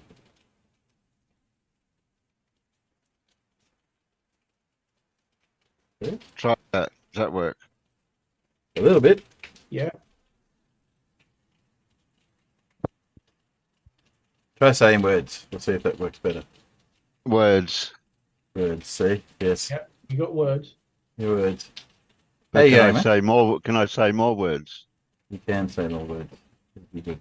You betcha. Oh, I'm only just playing around with the what sound audio I should have in here. I got it that working for now. Right. Okay. Well, we're just about to go on to our Christmas trivia. You want to hang around for that? And just get back onto that.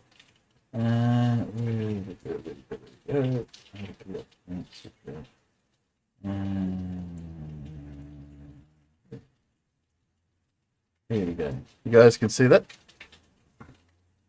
Yep. Yes. Yes. Okay. Let's go. Picked a few questions. Yes. Tried to pick the ones that weren't so obvious. I did look into some trivia questions I had. Things like, what day is Christmas Day?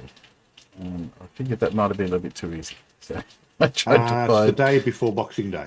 It is, yes. Yeah. Monday. Monday, yes. Well, Monday for us. Yes. Okay. So let's here we go. Starting up. Why are there 12 days of Christmas? Because Discuss- 13 So that would we be a can bit have a odd. really stupid song. So you can have a really silly song. Because 13 would be a bit odd. 13 would be an odd number. That is true. 13 would be a I bit have no idea why it's 12. Why couldn't it be 10 odd. 10. or 14? Probably because, Make it a fortnight. probably because of the 12 apostles. Well, that's Nerd Alert's suggestion, but Oh, I missed that. You missed that. Well, he it's only just religious, popped up. Nothing makes sense. Nothing makes sense. Well, there are reasons. I don't have any people who are familiar with the religious seasons, by the sound of it. It wouldn't be the gap between Christmas Day and what was originally Saturnalia. Probably. Yeah, I think it's because the next animal on the list was a warthog, and they couldn't think of anything that would rhyme with it. Because Christmas Day started at the end of January, and so Epiphany went for the 12th night. It was when the three wise men came, so it's a distance between Epiphany and the 12th night. So there you go, 12 days of Christmas. Obviously. I told you it would make sense. Yes. So it's not the apostles. It's all to do with the Christmas story. Anyone know that one? Okay. Doesn't sound very wise to me. That's a bit, what, the wise men? I always like the question about how many wise men there were, because this is 3 wise men, but it doesn't say 3 wise men in the Bible. This is a very common trivia question, how many wise men there were. And the Bible doesn't say. It's just 3 gifts, so therefore they assume it's 3 wise men. Yeah. Probably, if the wise men turned up, there's probably a lot more than just 3, because, you know, don't make a big journey just for the sake of it. Okay, so something a bit different. As a guess, how many people buy gifts online versus in person these days? Oh, blimey. You do a percentage. Let's get some guesses. I would go, let's play it safe. I would probably say something like 75%. Buy it in person or buy online? Buy online. That was my How many number. times have you been shopping and spent hours looking for something, come home, 2 minutes on the internet, oh, there it is, that's what I wanted. It's just so much easier to buy online these days because everything's there. Except if it's the Saturday and you've forgotten to buy somebody and you know it's not going to turn up by Christmas. Particularly if it's in the States, and you know it's going to take, or in China, it's going to take 4 weeks to get here. Yeah. But other than I that, think yes. it's considerably more people are buying online these days. What do you reckon, Peanuts? I haven't got any guesses out there yet. Give me a guess. Give me a number. Let's see who can get closest. I'd say probably 50-50. You know, 50-50. But I think Blue was sticking is around with farmers there at about 75. Did you say, Blue? What do you reckon, Paul? Throw a number out there. Be brave. 60%. Yeah, 60%. Blue said 74.62. But it's that way for Thunder. If it's under, he's closer than farmers because farmers said 75. Okay. Believe it or not, the answer is virtual shoppers is 93%. Wow. Will buy at least some gifts online according to the goal. Didn't think it'd be that high. There you go. So there. Yeah, but that's not your screen. Hmm? Can you can't see the bottom of the screen? No, I can see that. Give me a second. I'll fix that up. Yeah, but that's not. But that's people going to buy at least one item online as a gift. Yes. As a gift. Well, well, as opposed to all items. Yeah, so I don't actually have all items. It's a bit hard. There we go. You can read that now, can't you? It's better. See the last line there. 6% plan to buy all gifts online. See, I thought that figure would be higher. Yeah. I think it'll get more and more. And I think the smarter shops will start to have showrooms more than actual sales rooms, or there's a few big warehouses, which basically act as they have an online store. But if you go to the warehouse, you can see the items if you really want to see them.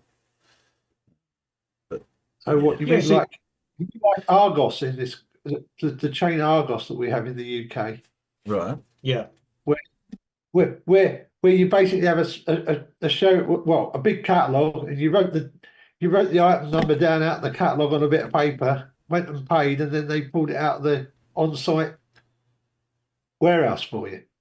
Yeah, that's it. Yeah. In the days when next day delivery was awful expensive. Right. Yeah. Now, I do think there'll be a bit of a change to that. I still think there'll be shops because people still like going shopping. But there'll have to be a bit of a change in the way people do stuff because just like you say, you go out and you don't find exactly what you want, so you go online, or you find what you want and you go home and then find out where you can find it the cheapest and you then order it. So, yeah, the joys of specialist retail, where you spend an hour on doing the pre-sales stuff with a customer, and they say, "I'll think about it," and they go away, and then you never hear from them again. And then 2 months later, they turn up and want you to give them customer support on a product because you sell that product, but they bought it online from a company the other side of the country. So yeah, they expect you to do the after sales service as well. Yes. Been there, done that. Yeah, what's going on here? Yeah, just doing a little fixing on this screen for some reason. When I get funny, a bit testing on that question.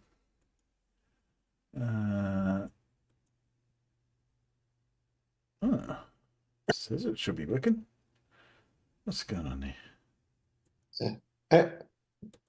Based on Bill's question, farmers, was your family Freeman's or John England catalogues? Freeman's, I think. Don't know. It's a long time ago. I have trouble remembering. But you used to get the Argos catalogue, the one that came out before Christmas, and the highlighter pen. Right. Yeah.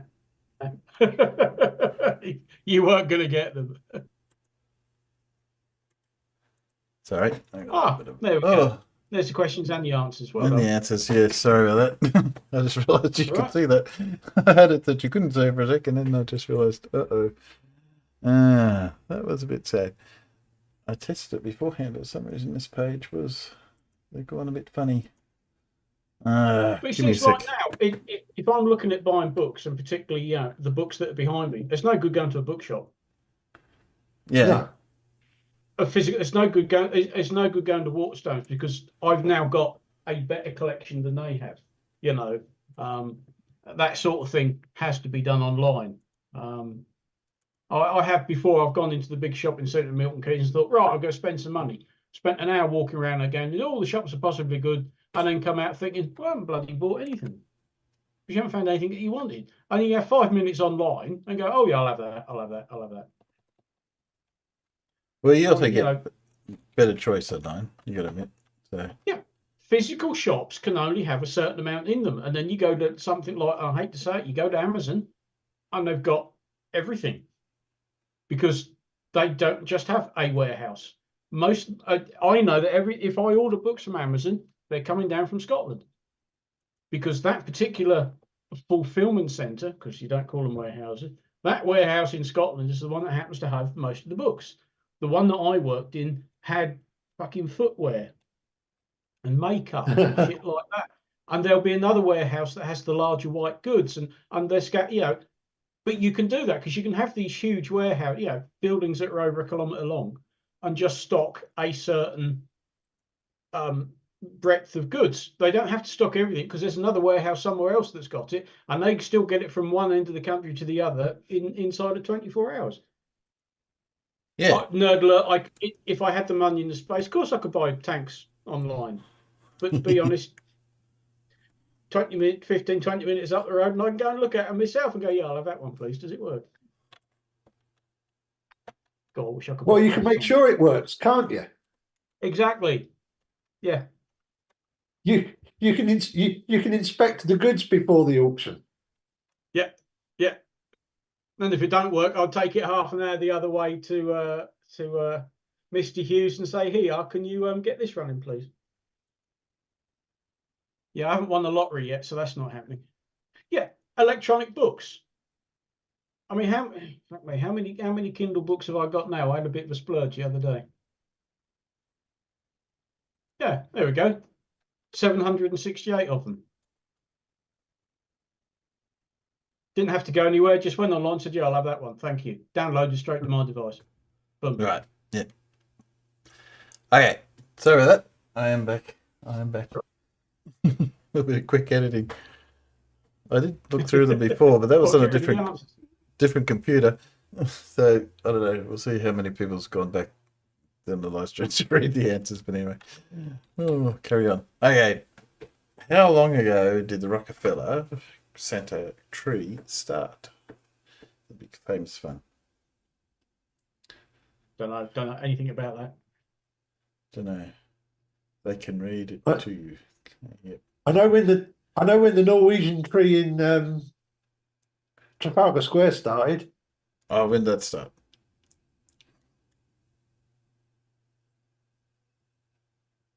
Yeah.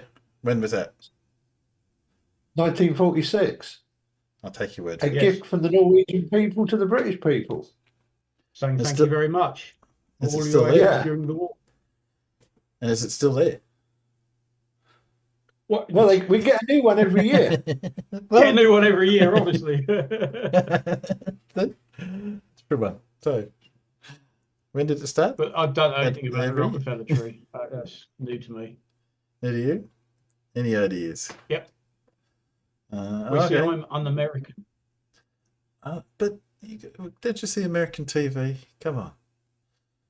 See it in every Christmas thing near New York, all that sort of stuff's going to have it. Where's the Rockefeller Center? New York City.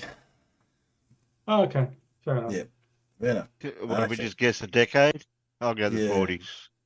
Yeah, well, I think you'd be wrong. Because the answer's already on the screen. 1931.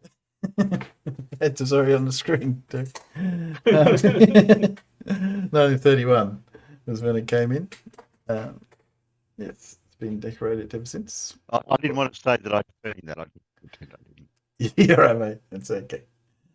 1838, Embol. You're up a little bit. Add 100 years to that, and you'd be right. Yeah. Yeah, there you go. That's better. Yeah. Yeah, it's a bit more like it. Okay. Where did eggnog come from? No idea. What did it come from? Like both place, time, any of those? You can make a guess. When do you think it was first used? I was going to say invented, it's probably not the right word, but you know. Blimey. Well, let's start with it. Is it a new invention or an old invention? I think it's old. It's old. Sounds old. Yeah. I'm just giving anyone out in the Peanuts a chance to maybe. Not even sure what's in it. I think that's got eggs. That would be. That yeah, does sort of. Guess, wouldn't it? It does sort of. Okay, so what's nog? What's nog? What's nog? Do you ever had an eggnog? I remember having it. I wasn't impressed when I was a kid. My mum made eggnog. Yeah, I think I had it when I was a kid, and it was like, yeah, no.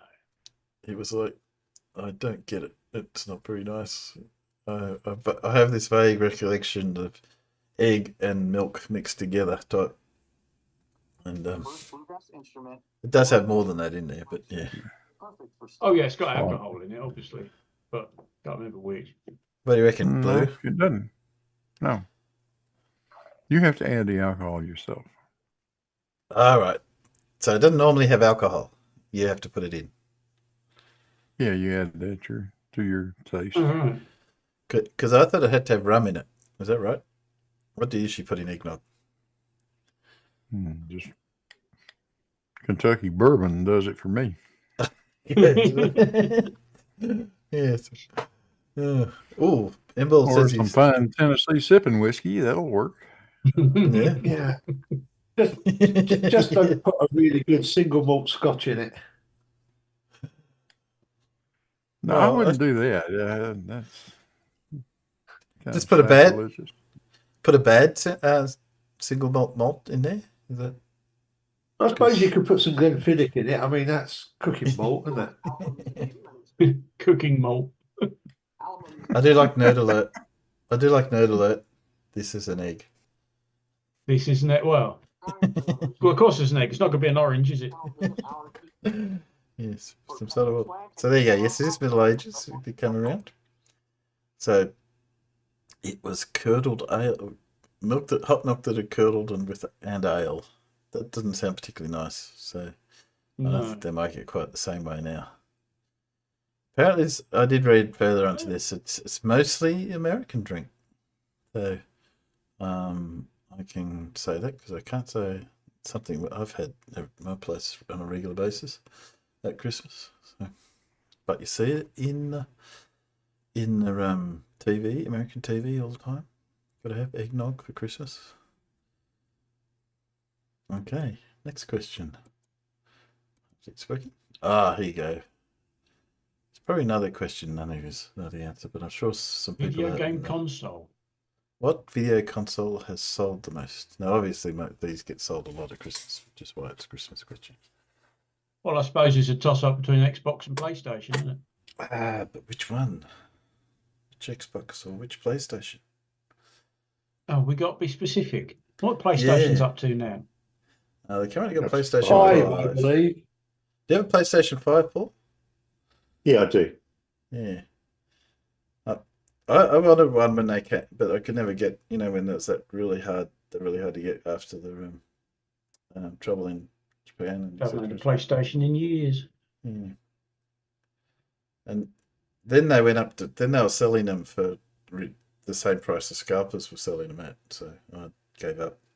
But I did see them at Costco for $700 the other day, so maybe I might think about getting one. Is it a PlayStation, Nerd Alert? I'll go with PlayStation because that's. It is a PlayStation. Now you got to pick a number between 1 and 5.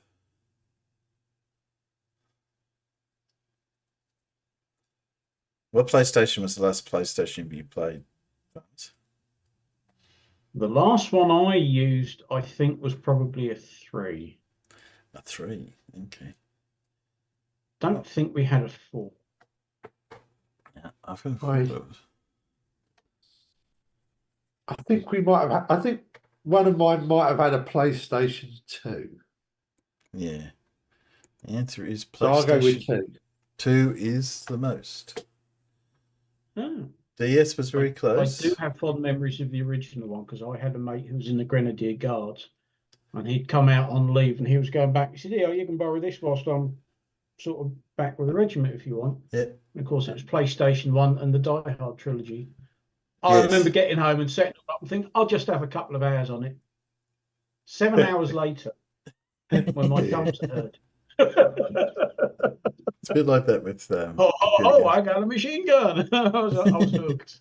I'll just do this, Oh, yeah, no, I'll just do that, Yes, no, look. Yeah, I'll just have an hour or two on it. It was God knows what time in the morning when I finally thought, bloody time is it? That's right. Very addictive. Yes, now the PlayStation 1 was obviously a big thing. The 2 was a bigger thing because of better graphics. It was running. Oh yeah. This was running better. It was just that sort of time. So really set off the idea of having consoles. But of course they were so popular then, all the other consoles came out and sort of diluted the market. Let's say there was competition for this. Although, of course, Game Boy does cover an awful lot of different versions, doesn't it? Yeah, I think we're only the original Game Boy was a big seller, really, because it was really at the time something you could pick up and play. Yeah, I don't know if you remember the little Nintendo game, almost like puzzle games. You had two buttons and they had an LED screen that you could flick. They weren't real true games. They just sort of showed one thing or the other. They were popular, but then the Game Boy actually had proper games. Because I was a arcade person, so I always played, and I was just, why were these people using the console when you could go to the arcade and you get much better graphics and better games? But of course, people wanted to play at home, so I didn't have a lot of these consoles.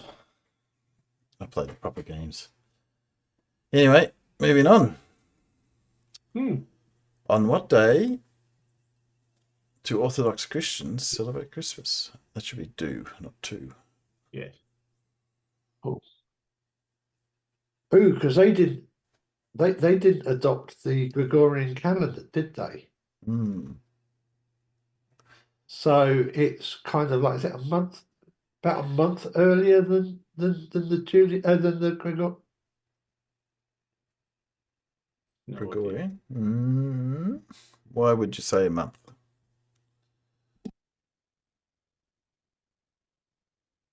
It's roughly, I think there's roughly a month's difference. I only know that because of is it the October Revolution that actually took place in November? Well, we had a question earlier, which may be a bit of a clue. Actually, it was the first question. Yeah. Yeah, I missed that because I had a phone call. Ah, okay, yeah. No, I'm just giving some chance for the peanuts, but no one's jumping to it out there, so we'll move on. It was... They had it on the 7th of January. Oh, yes, Larry, close. Just snuck in there. But they also follow the Gregorian calendars, but also they stick a bit closer to the intent. The 25th is actually considered to be out by a few days. I think the 25th fits in more with the Roman Saturnalia celebration. Yes. Yeah. Yes. Yeah. Several different pagan midwinter feasts. Yeah. And sort of because it came out of that, and then Constantine sort of adopted what was going on in Rome. Because they sort of hijacked that day, I think. But then the Orthodox... Like they did with all of the Christian festivals, didn't they? Yes, the Orthodox Christians. They all hijacked from pagan religions to try and stamp them out. Yes, but particularly when the Western churches started to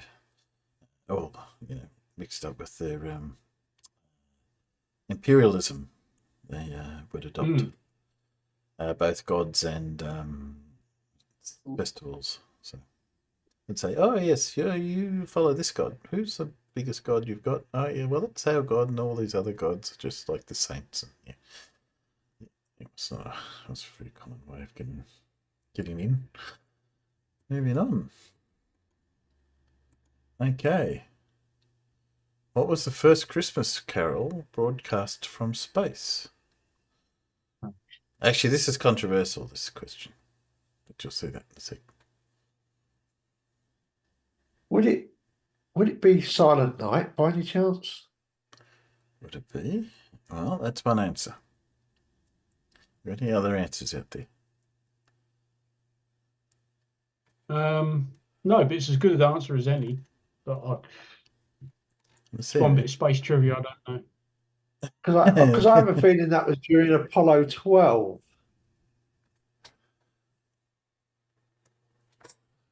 Yeah. Because Apollo 12 was Christmas 69, wasn't it? It was. Yeah, it would have been. Emball's going with Silent Night. Nerd Alert's going, that was trick question because there's space is fake. Space is fake. Obviously, yes. So, okay, the correct answer is Jingle Bells.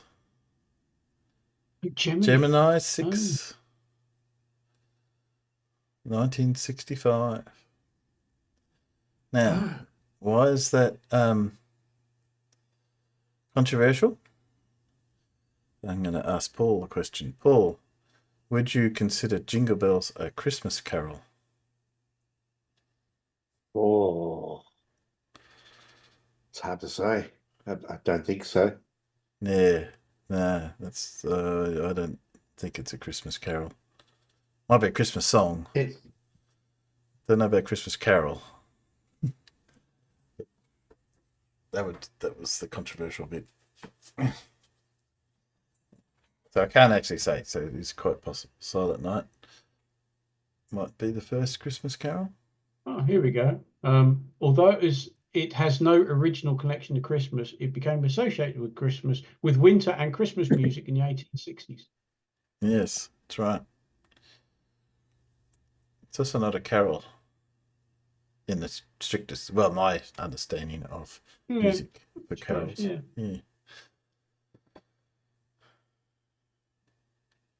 Okay, next one. Can we just see how valuable these go? Something that wasn't popular and they see love, people find out about, and they become popular again. Okay, I got to turn the gain down. Who am I turning the gain down on? I can't turn the gain down. Oh no. Okay. Paul probably knows this because he was probably listening on Gemmas when I asked this question.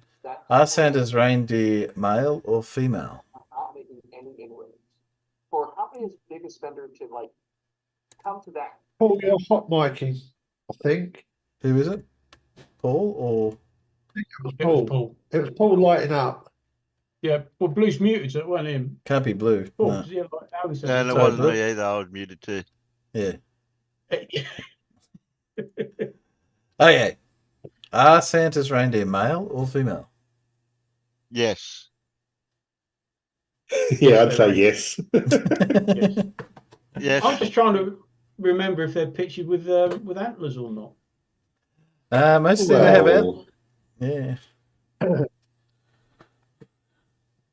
They usually are, yes. Amball's pointing out that one of them is called Vixen. And one's called Rudolph. And Donna and Blitzen. This is a scientific question. Okay. Are they male or female? Because obviously we don't really have flying reindeer unless they're hit by a car. Unless they've just been yeeted. Yeah. Yes. And you really don't want to yeet a reindeer with your car, do you?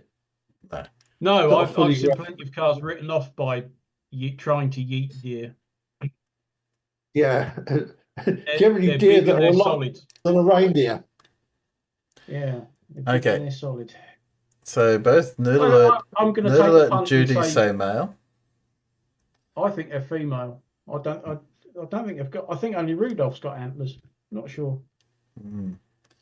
Well, all reindeer. All reindeer have antlers. Well, So I think all reindeer have antlers. Regardless of their gender. They're one of the old deer species. Yeah, so regardless of the gender, they have both. They have antlers. So does that make you? I don't know. You don't know. Yes. This is true. We're still. Emball's still going with male. The correct answer is female. Because although they both have antlers, only the females still have antlers during Christmas time. Oh. Because the mating season's ended. Well, so I never. Reindeer must be all female if they're still got if they're flying around with antlers during Christmas. Not predicted, depicted in most images of Santa's reindeer. So there you go. What are we up to?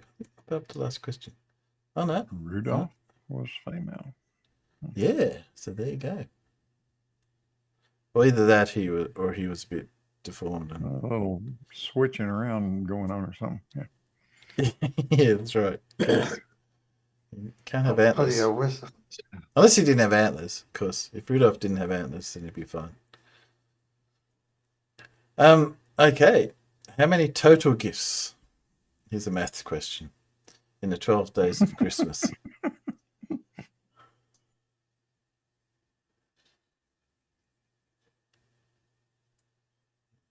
And you got to remember that there are repeat presents in this as well. So,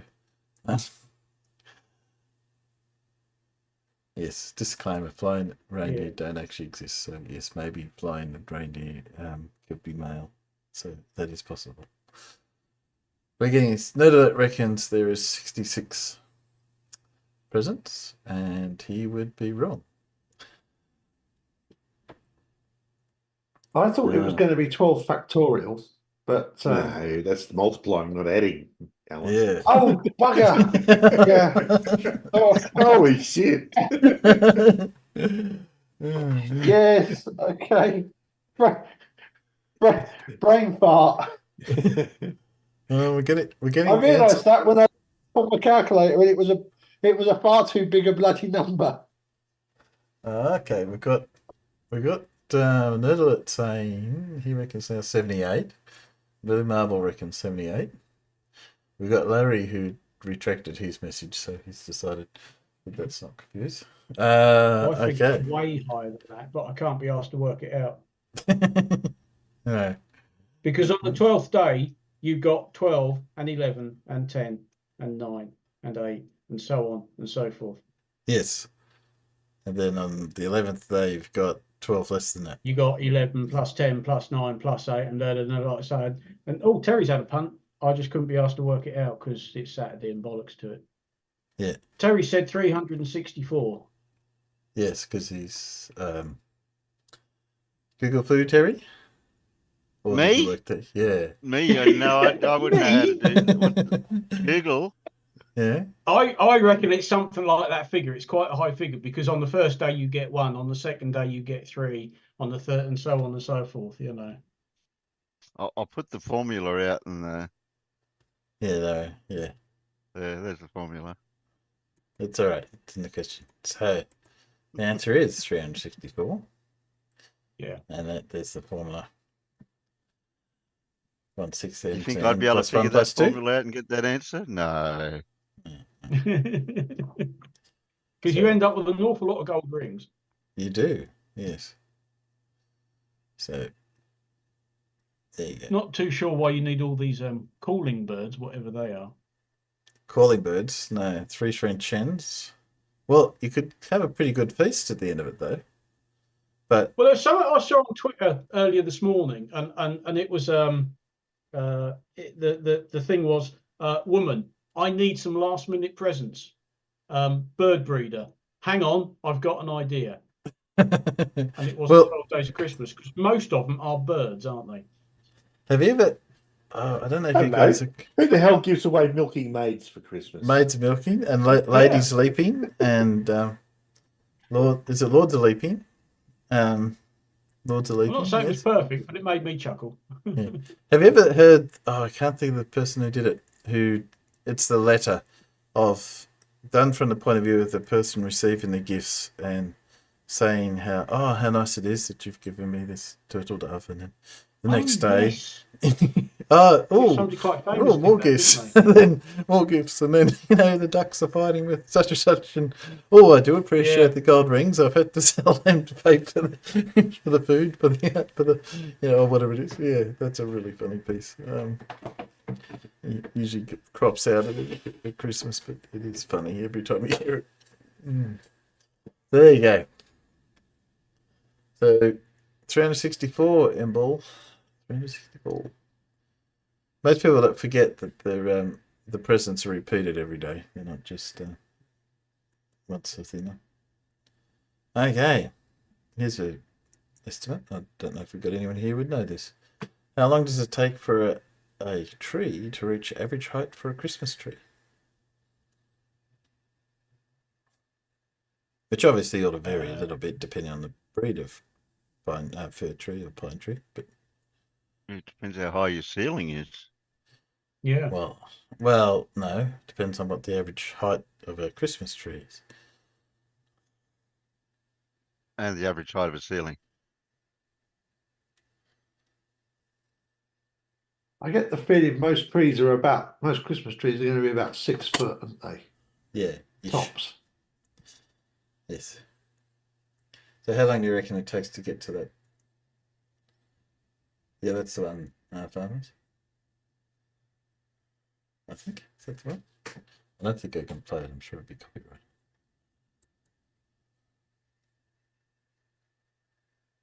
Yes. I don't know. 7 years. 7 years. It's not that far off. But I'm getting 16 years from Judy. So it's for 16 years and then you stick it up and let it die. The answer is about 4 years for many. So it can go up to 15. So anyone who was between 4 and 15, but yeah, 7 is about a good average. There you go. So there you go. So you Put let a this year. tree grow for 7 years.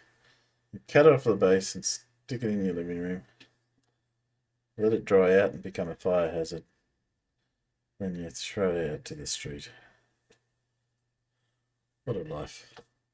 Not that I'm bitter about the use of live trees for Christmas, but that's okay. I've almost always had a plastic one. Oh yeah, this must be my last question. Oh yes, this is my last question. Okay. When did the first image of Santa Claus as a modern day figure, we know him, appear?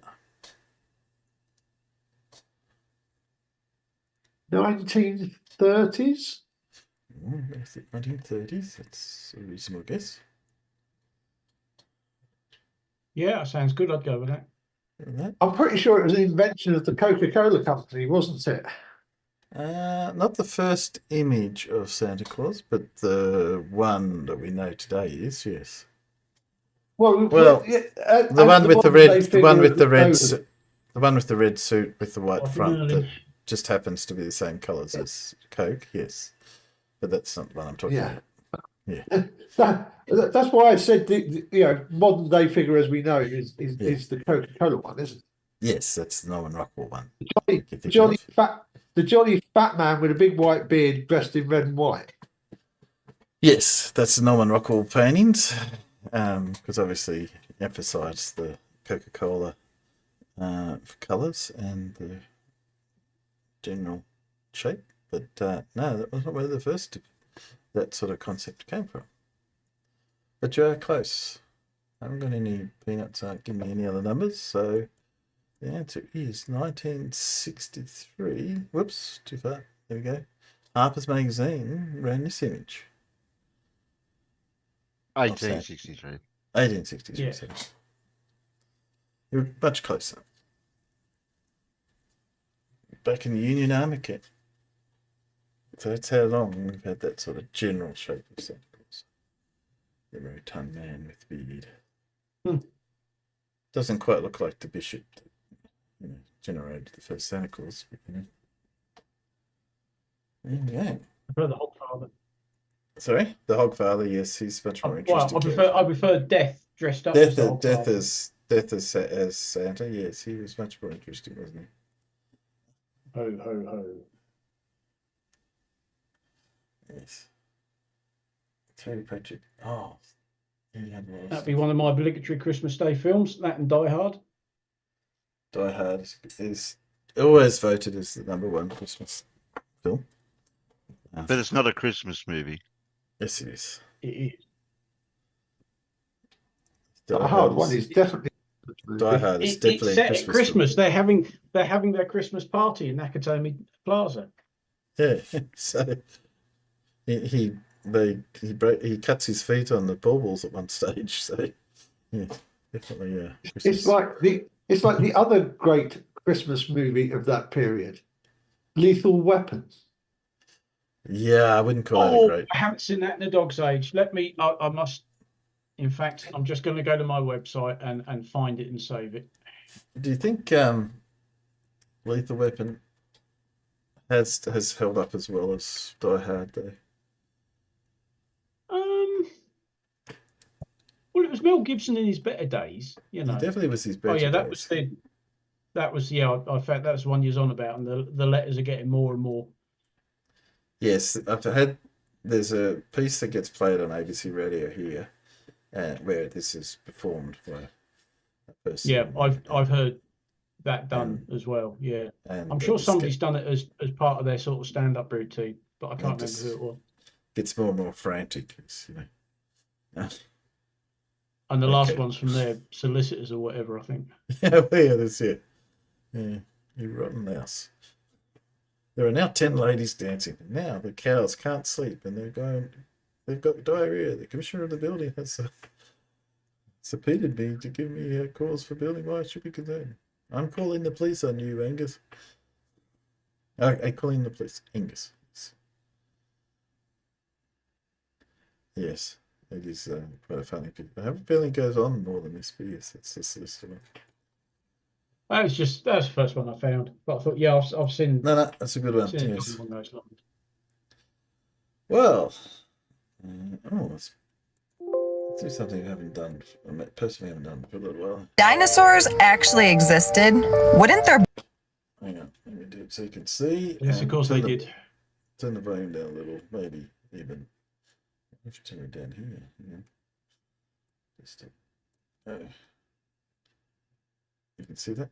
Bones be everywhere? Really? We're doing dinosaur denialism? What is it, like 1830? Everyone and their mother's been tagging me in this dumbass video, so I guess I have to talk about it. Put our critical thinking skills to the test this morning. I know one thing you didn't do this morning, and that is open Google even once. You could have educated yourself, used critical thinking even, but you didn't, and now you have to deal with me. Why don't we all find dinosaur bones in our backyard? Jesus, this question could be answered by a dinosaur-obsessed toddler. I am from New England. Bedrock of New England is granite. Intrusive igneous rock, meaning that it has a volcanic origin. And not only was most of the granite in New England deposited before dinosaurs existed, but you can't have fossils in igneous rock. For the most part, dinosaur fossils can only occur in sedimentary rock. This is a map of dinosaur fossils in the US. Unless you live here, forget about finding dinosaur fossils in your yard. And even if you did, you'd have to dig pretty deep to do it. 60 seconds is up, but I've only covered one of your points. I'm not done with you yet. Dinosaurs actually...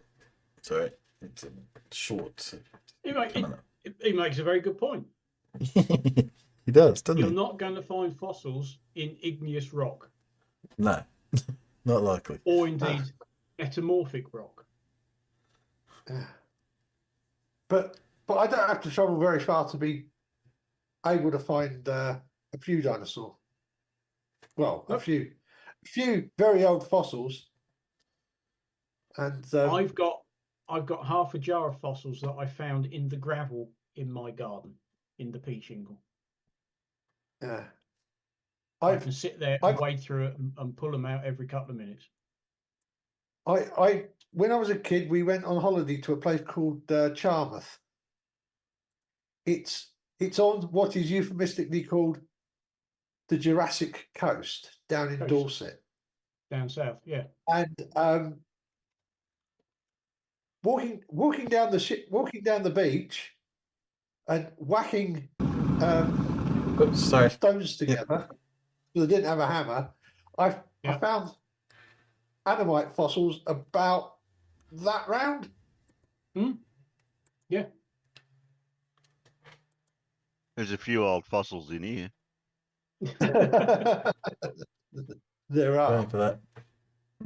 I mean, I remember that we had a school trip. We spent a week youth hosteling in up in Yorkshire, and we spent a couple of days in Whitby, within the shadow of the Whitby Abbey. And of course, that's famously where Dracula came ashore. But Whitby Bay has got these huge cliffs. I remember we going down there, and there's pulling these things out the cliffs. And my mate said, "What are they, bullets?" I said, "No, they're belemnites. They're like a straightened out ammonite. If you imagine that, like some of them did look like bloody bullets and cannon shells. But if you imagine a long tapered shell with then like the ammonite head sticking out the end, and some of them are 3, 4, 5 inches long, and you can just go up to the cliff and go, oh, pull one out. Here's one, all over the place." And she's going, "Oh, why don't we find them just lying on the ground?" Yeah, well, the last dinosaur was 65 million years ago. There's been a lot happening since. You do, but you find them better underground. Trying to find a lot because I got some good soil for that. The pit we used to go racing our dirt bikes around in. That was dug out of chalk. You can imagine chalk. I mean, there were Chalk would be fossils good. everywhere. Yeah. Well, chalk is fossils. Well, yeah, and actually, of course, in my Yes. home village, there was a windmill that was built specifically to crush up coprolites, which is fossilized dinosaur shit, because they could dig so much of it up that they could crush it up and use it as fertilizer on the field. Yes. And that's what That has that been done. windmill's specifically built for. Nothing to do with producing flour. It was to grind up stone shit to turn it into fertilizer. I must point out, Nerdalert has got it quite right there. The creationist yes, said the ignoramus rocks. Yeah. Are you igneous? No, ignoramus. Ignoramus, yes. Well, I do have. So let me just flick over here. Our friend, well, he's not our friend. I don't really play him very much at all, but Flatsoid No. has made it to the coast, apparently. And that's a really, yes, that's a really clear video of nothing. Nothing. Well done. Nothing. That. Look how flat that horizon is. Yes. So. Yeah. We have our friend Wally. Where's Wally? Making a prediction. Hey everybody, where's Wally here? Well, young Flatsoid, he's gone to the beach for his holidays. Good on you, mate. I hope you spend a lot of time with the kids. Don't worry about idiots like me. But tell you what, you did say you're going to have a go at some sunrises, and I guess seeing as tomorrow or the next day is going to be the solstice, you're in a prime position there, mate. So I went and had a look to see exactly where east is, and it's over there right on the left of this screen. And guess where sun is going to rise? Well, it's going to rise about 28 degrees south of east, right over here where Wally is. So my question to you, mate, is how does this work on a flat earth? Now, I'm sure you've come across this before, and I'm sure you've got some ready excuse, but bear in mind that when that sun comes up in the morning, it's over the Tropic of Capricorn. That's where the GP of the sun is. And how are you seeing it 28 degrees south of east? It should still be north of east. Well, like all of us, when we see something like this, we've only got one word to say: interesting. And let's not forget the most interesting part of this is that the further south you go, the greater this effect, until you're right at 90 degrees south. And then what do you see there? The sun goes right around and around and around. Around and around and around. Around and around and around. Around and around and around. I'm getting dizzy. Yeah. We get it. Around and around and around. Does it go around? Does go around, apparently.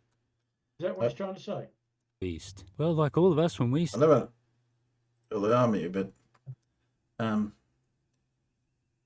was going to say this holiday house has got an electric fence across the top of it.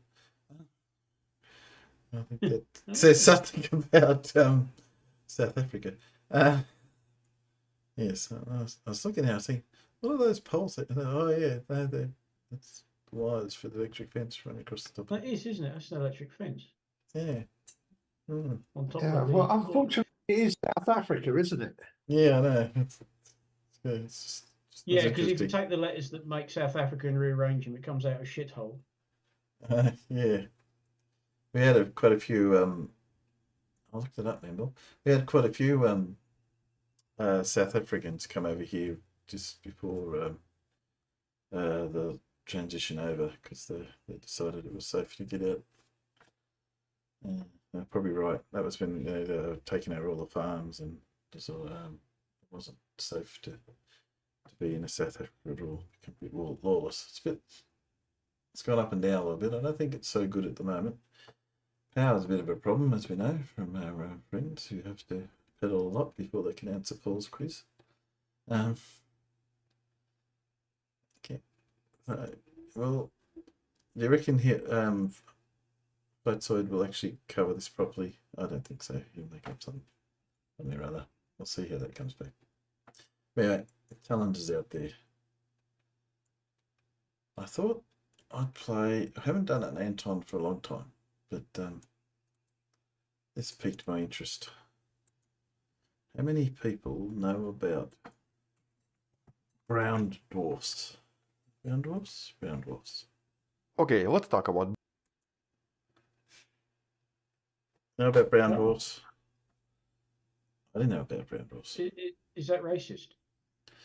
Well, yeah, I was thinking that, Farmer. Are they any easier to throw than the other variety of dwarfs? I think the moment. How well do they stick? I know about red dwarfs, obviously. Red dwarfs. And white dwarfs, but not necessarily brown. No. Yeah. So anyway, I thought we'd educate ourselves a little bit. Brown dwarfs, unusual objects that are not really stars and are not really planets, and objects that, when it comes to astronomy, represent a relatively recent discovery. Nobody even knew these objects existed up until a few decades ago, and some of the coldest and darkest brown dwarfs. Well, we can't at the moment. I don't think even the. Hello, beautiful people. Were only discovered a few years back. And so this is basically as recent as it gets when it comes to astronomical discoveries. But it just so happens that these objects glow in the infrared light. They're super bright and very easily visible. And it just so happens that NASA has a kind of a super weapon when it comes to infrared frequencies. And so because of the James Webb, various astronomical teams have now started to make a tremendous amount of discoveries about these very strange objects, with the recent one so far probably being the strangest yet. And so, hello wonderful person, this is Anton. Let's discuss brown dwarfs once again, talk about recent discoveries, talk about why this is interesting, and what the scientists are trying to learn from all of this as well. But I guess first, super quick definition. So what are they in a nutshell? Well, according to Wikipedia, brown dwarfs are substellar objects that have more mass than the biggest gas giant, but less than the least massive main sequence star. Or basically, just to help you visualize, that's the brown dwarf, that's the least massive star, that's the largest gas giant. Okay, cool. I guess that's kind of clear, but it doesn't really tell us anything about their properties. It just sort of tells us more about their mass. And that's really where the mystery is. We don't have these objects in the solar system, so we have no idea what they are, or how they are, or really anything about them. As a matter of fact, most of them are so difficult to see that they basically resembled tiny dots in a lot of different earlier pictures from famous observatories. But we still have some definitions and some understanding in regards to what these objects possibly are. First of all, according to the original definition, they have to have a mass of at least 13 Jupiters, and at that point, they actually start fusing one of the isotopes of hydrogen, deuterium. And so this deuterium fusion then basically makes them much hotter than a typical gas giant. And the more mass they get, the more active or the hotter they get. But then at the mass of about 50 to maybe 60 Jupiter masses, they acquire another skill. They also start burning lithium, which basically gives them some other properties we still don't understand. And so in other words, they kind of start acting like stars to some extent, just not very active stars. And once they get to about 80 to 85 masses, that's when they are supposed to cross into the star territory. They're supposed to start burning hydrogen. Although intriguingly, in the last few years, scientists have actually seen quite a lot of brown dwarfs that technically break a lot of these rules. They've seen brown dwarfs heavier than 80 Jupiters, or even 85 Jupiters, but they've also seen brown dwarfs much lighter than 13 masses of Jupiter. So mass by itself doesn't really define that much, with a newer definition that's slightly more accepted being basically how they're created. Unlike planets that form from planetary disks and from the idea of a kind of a coalescence of particles into larger and larger objects, it looks like brown dwarfs form similar to stars. They just kind of collapse into an object right away. Or in other words, they form as a result of a overdensity in some of the molecular clouds. Or at least that's what the scientists assume right now. Honestly, at this point, it's still a mystery. There is no clear definition, clear explanation. We just know that some objects seem to have more properties resembling other brown dwarfs, but some other objects seem to be kind of similar to planets. what's going on here, that's of course one of the bigger mysteries. But at least for now, based on observations from some of the brown dwarfs, they possibly look something like this, actually sort of similar to Jupiter. For example, now we're almost certain they seem to have stripes, and potentially some other dark spots that were physically detected by the Very Large Telescope when observing one of the most iconic brown dwarfs super close to us. This is Lomon 16b, and it's actually a binary system of two brown dwarfs, very similar to one another, but somehow different. They do seem to have slightly different properties on their surface, and at the moment it's still unclear exactly what those differences are. But these are still really exciting systems, mostly because they're super close to us. Here it's actually located only 6.5 light years away from us, making this one of the closest objects to the solar system, just a little bit farther away than Proxima Centauri. And I'm actually really hoping that in the next few months, possibly in the next few years, we'll finally get some images from the James Webb of these incredible objects. These will be some of the most exciting images of any brown dwarf produced so far. But we've discussed Lomon 16 in some of the previous videos you can find in the description, and so this is not new stuff.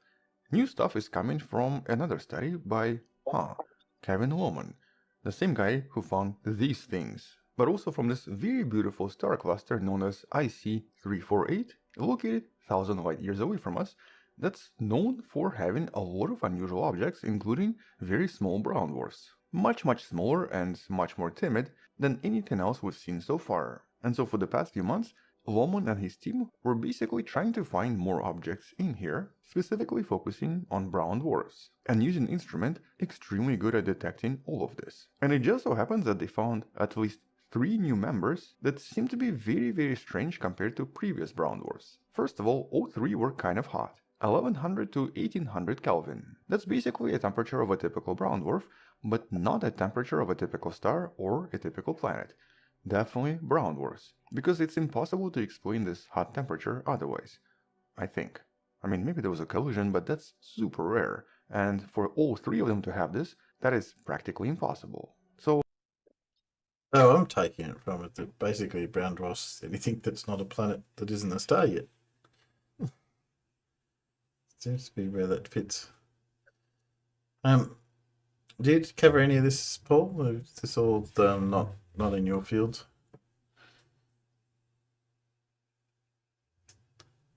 Not there. It's alright. Okay. Give me a little bit more. Come back to it. So let's assume they are brown dwarfs, hidden somewhere in this extremely beautiful cloud. Okay, just kidding. They're right here. 1, 2, and 3. And here's what the images look like if seen by the James Webb Space Telescope. So you're not going to be able to see this with a typical telescope, but they seem to be super bright in the infrared. But intriguingly, their mass has been determined to be less than 8 masses of Jupiter. That's almost half of what we expect from a typical brown dwarf. And the smallest one seems to be only 3 masses of Jupiter. That's never been seen before anywhere. And so that by itself currently makes absolutely no sense. These are the smallest brown dwarfs we've ever seen anywhere, and nobody knows how they formed. Although obviously there is maybe one explanation.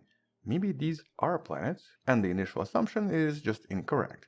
Maybe these are just very large Jupiter-like planets, and they're hot for some unknown reasons. Well, that's possible, but here's what the scientists discovered. If these are planets, they must have escaped from somewhere, basically from another star system. But all of the stars in this system seem to have relatively small mass. In other words, none of these stars should be capable of forming these massive objects. They just don't have enough mass in their planetary disk. Moreover, this whole cluster is also relatively young. There's just not enough time to form planets at all. And in this case, not just form them, but then also kick them out. And so planets, these are probably not. Based on the temperature, based on the mass, and the age estimates of other stars and a lot of other objects in the system, it seems to suggest these are really brown dwarfs with surprisingly small mass. Which then also, I guess, raises the next question. So their temperature has to come from burning off, I guess, deuterium. But how is it that they're able to burn deuterium at such a low mass? It means that there's maybe some mechanism we don't understand which allows certain objects to start fusion of certain atoms without really having necessary masses. Now maybe it's because they either spin too fast or too slow, maybe it's some kind of a very powerful magnetic field, maybe it's just the fact that they're still young and have a lot of deuterium inside. Or maybe we have no idea. Hopefully, future observations with the James Webb will provide certain answers. Right now, there are none. There's actually even an additional mystery. This thing is so powerful that it can even see certain atoms or certain molecules we could never see before. And in this case, it found something that seems to be strange. The analysis uncovered some very unusual hydrocarbon in 2 of these brown dwarfs. And currently, it's unknown what chemical this is. It just seems to be some kind of a strange organic molecule. But interestingly, it's not the first time we've seen this. Whatever this is, it's also been seen around Saturn, its moon Titan, and in a few other locations in outer space. We don't really know what it is, but it's definitely a hydrocarbon, and it seems to be unique to certain types of objects. There's really nothing else to say about this right now because, at the moment, as you can see, just question marks. But one of the reasons I wanted to bring this up is because this is how absolutely ridiculous modern telescopes have become. Like I mentioned, about a decade ago, we could barely even see these objects, with some of these colder brown dwarfs being invisible to us, with nobody even realizing they exist. But now we can not just see them, we can physically analyze their atmospheres. And so in a separate study that came out very recently, another team was analyzing a different brown dwarf, WISE J1828, approximately 32 light years away from us, in the process discovering water, methane, ammonia, and more ammonia. Or to be more specific, different isotopes of ammonia, even calculating different ratios of those isotopes at the end. And that's super cool. We don't just see molecules in the atmospheres now, we can even identify specific isotopes and then use this for a lot of different techniques, like for example, dating or figuring out the age of these objects, or figure out their formation history.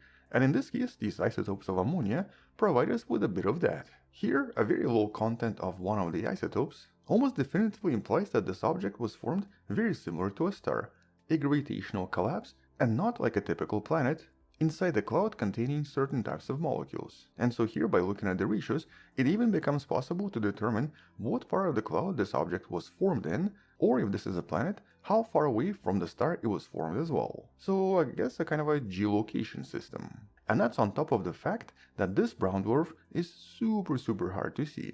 It's only 100 degrees Celsius in temperature, so it's barely even visible. This is what's known as a white-type brown dwarf, which in optical light would resemble something like this.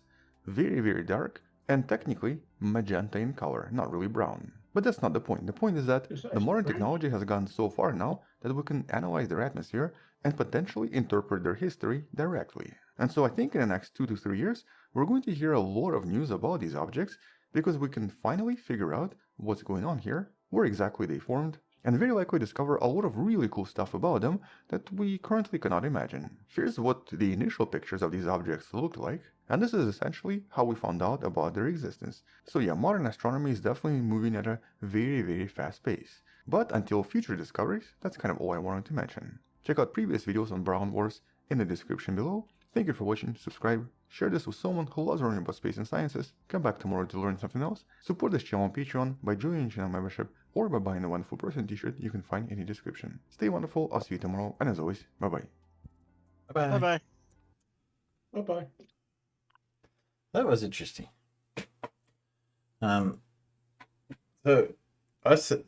So I get this sort of pressure is halfway between a planet, or partway between a planet and a small star, but does look like a bit way to go. Very interesting. But I think that James Webb is going to find more and more as it goes. I think it's where it is. Well, coming up to the end of the show. I think I've got another Wally left. I don't think we want to play Mr. Toon and his breaking down. Yeah, Mr. Toon actually went to that debate between the two pastors. So, yeah, he made a bit of a holiday out of it, didn't he? Yeah. I got to admit, I wouldn't have gone. I suppose for him it would be more of an interesting, a bit closer. But I wasn't expecting much to come out of it, and not much came out of it. So there you go. No. They went crook at each other and threw the mic, and then said they weren't going to talk to each other ever again, pretty much. So pulled up the same derp as we've been getting, and I suppose anyone who hasn't seen it before might think there's something in it. I've lost my friend. Where's Mr. Everett? There he is. There it is. Let's put him up.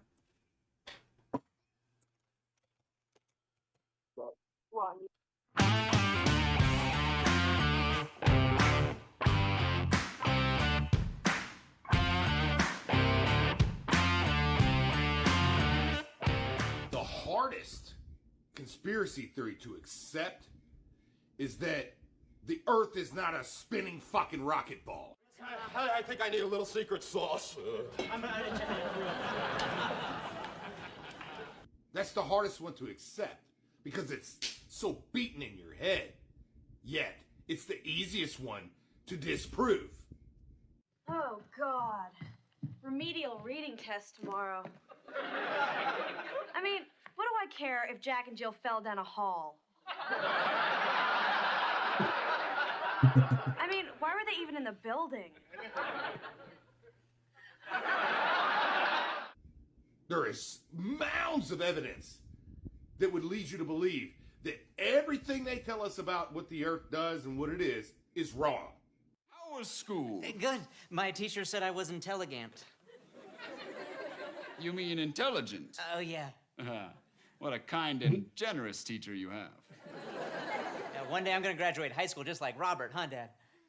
If you put your mind to it, you will have a much better chance than if you never thought about it at all. Once you get to that point to where you realize that, you go, hey, fuck this stupid fucking thing. Angry man. Take your meds. No, don't have people control me. You're taking your meds, Yi, one way or another. We didn't go to the moon until 1969, so how did we know what the Earth looked like? Idiots. I'm surrounded by idiots. Come on, I've had a rough day. Give me a break. You don't deserve a break today. And you see, a lot of the rebuttals are, well, cartography. Once we got a picture of it from space, it should have shown what it really looks like. It shouldn't have mirrored the images of the cartography maps. I got into Orange Junior School today. That's Congratulations. Unique. He said I was lucky I was the only one who applied. You're being too modest. He also said they only accept 99% of applicants. But it did. They didn't change it at all. Okay, that's it. How are you all actually this dumb? Yeah. I can't even believe I've wasted my intellect living here. That ain't suspicious. No. Fuck this stupid fucking thing. Hey, calm the fuck down. There's no need to cry over this stupid shit. Yes, my friend. The more time you spend out of a classroom, the more time shit like this starts to make sense. You can say that again. You say that again. You can say that again. Let's say, since the whole world's playing make-believe, let's make believe that when we were young, they taught us that the world is what it appears. It's flat. Oh, absolutely not. No chance. The very idea is preposterous. And somebody comes around and says, this is your reality. It's a big spinning fucking rocket ball. Would you believe them? Well, the lights are on, but nobody's home. You know how easy it was for me to transform to this, to change over to this? I'm gonna have to bleach my eyes. Good idea. Although, eyes, bleach, is that a bad one? There's a fucking tree in my yard, and I want to measure the distance from me to that tree. Can I do it with mathematics, or do I need a tape measure? Now, you know what we need in this house? Poison gas. We need a measure. He only thinks of himself. Ergo, if I can't do an accurate measurement of a tree that's like 30 feet from me, how can I do an accurate measurement of a globe? Fuck this stupid fucking thing. I seriously think that you have cracked, man. All right? Like in your mind. Nah, I ain't cracked up. I live in the clock now.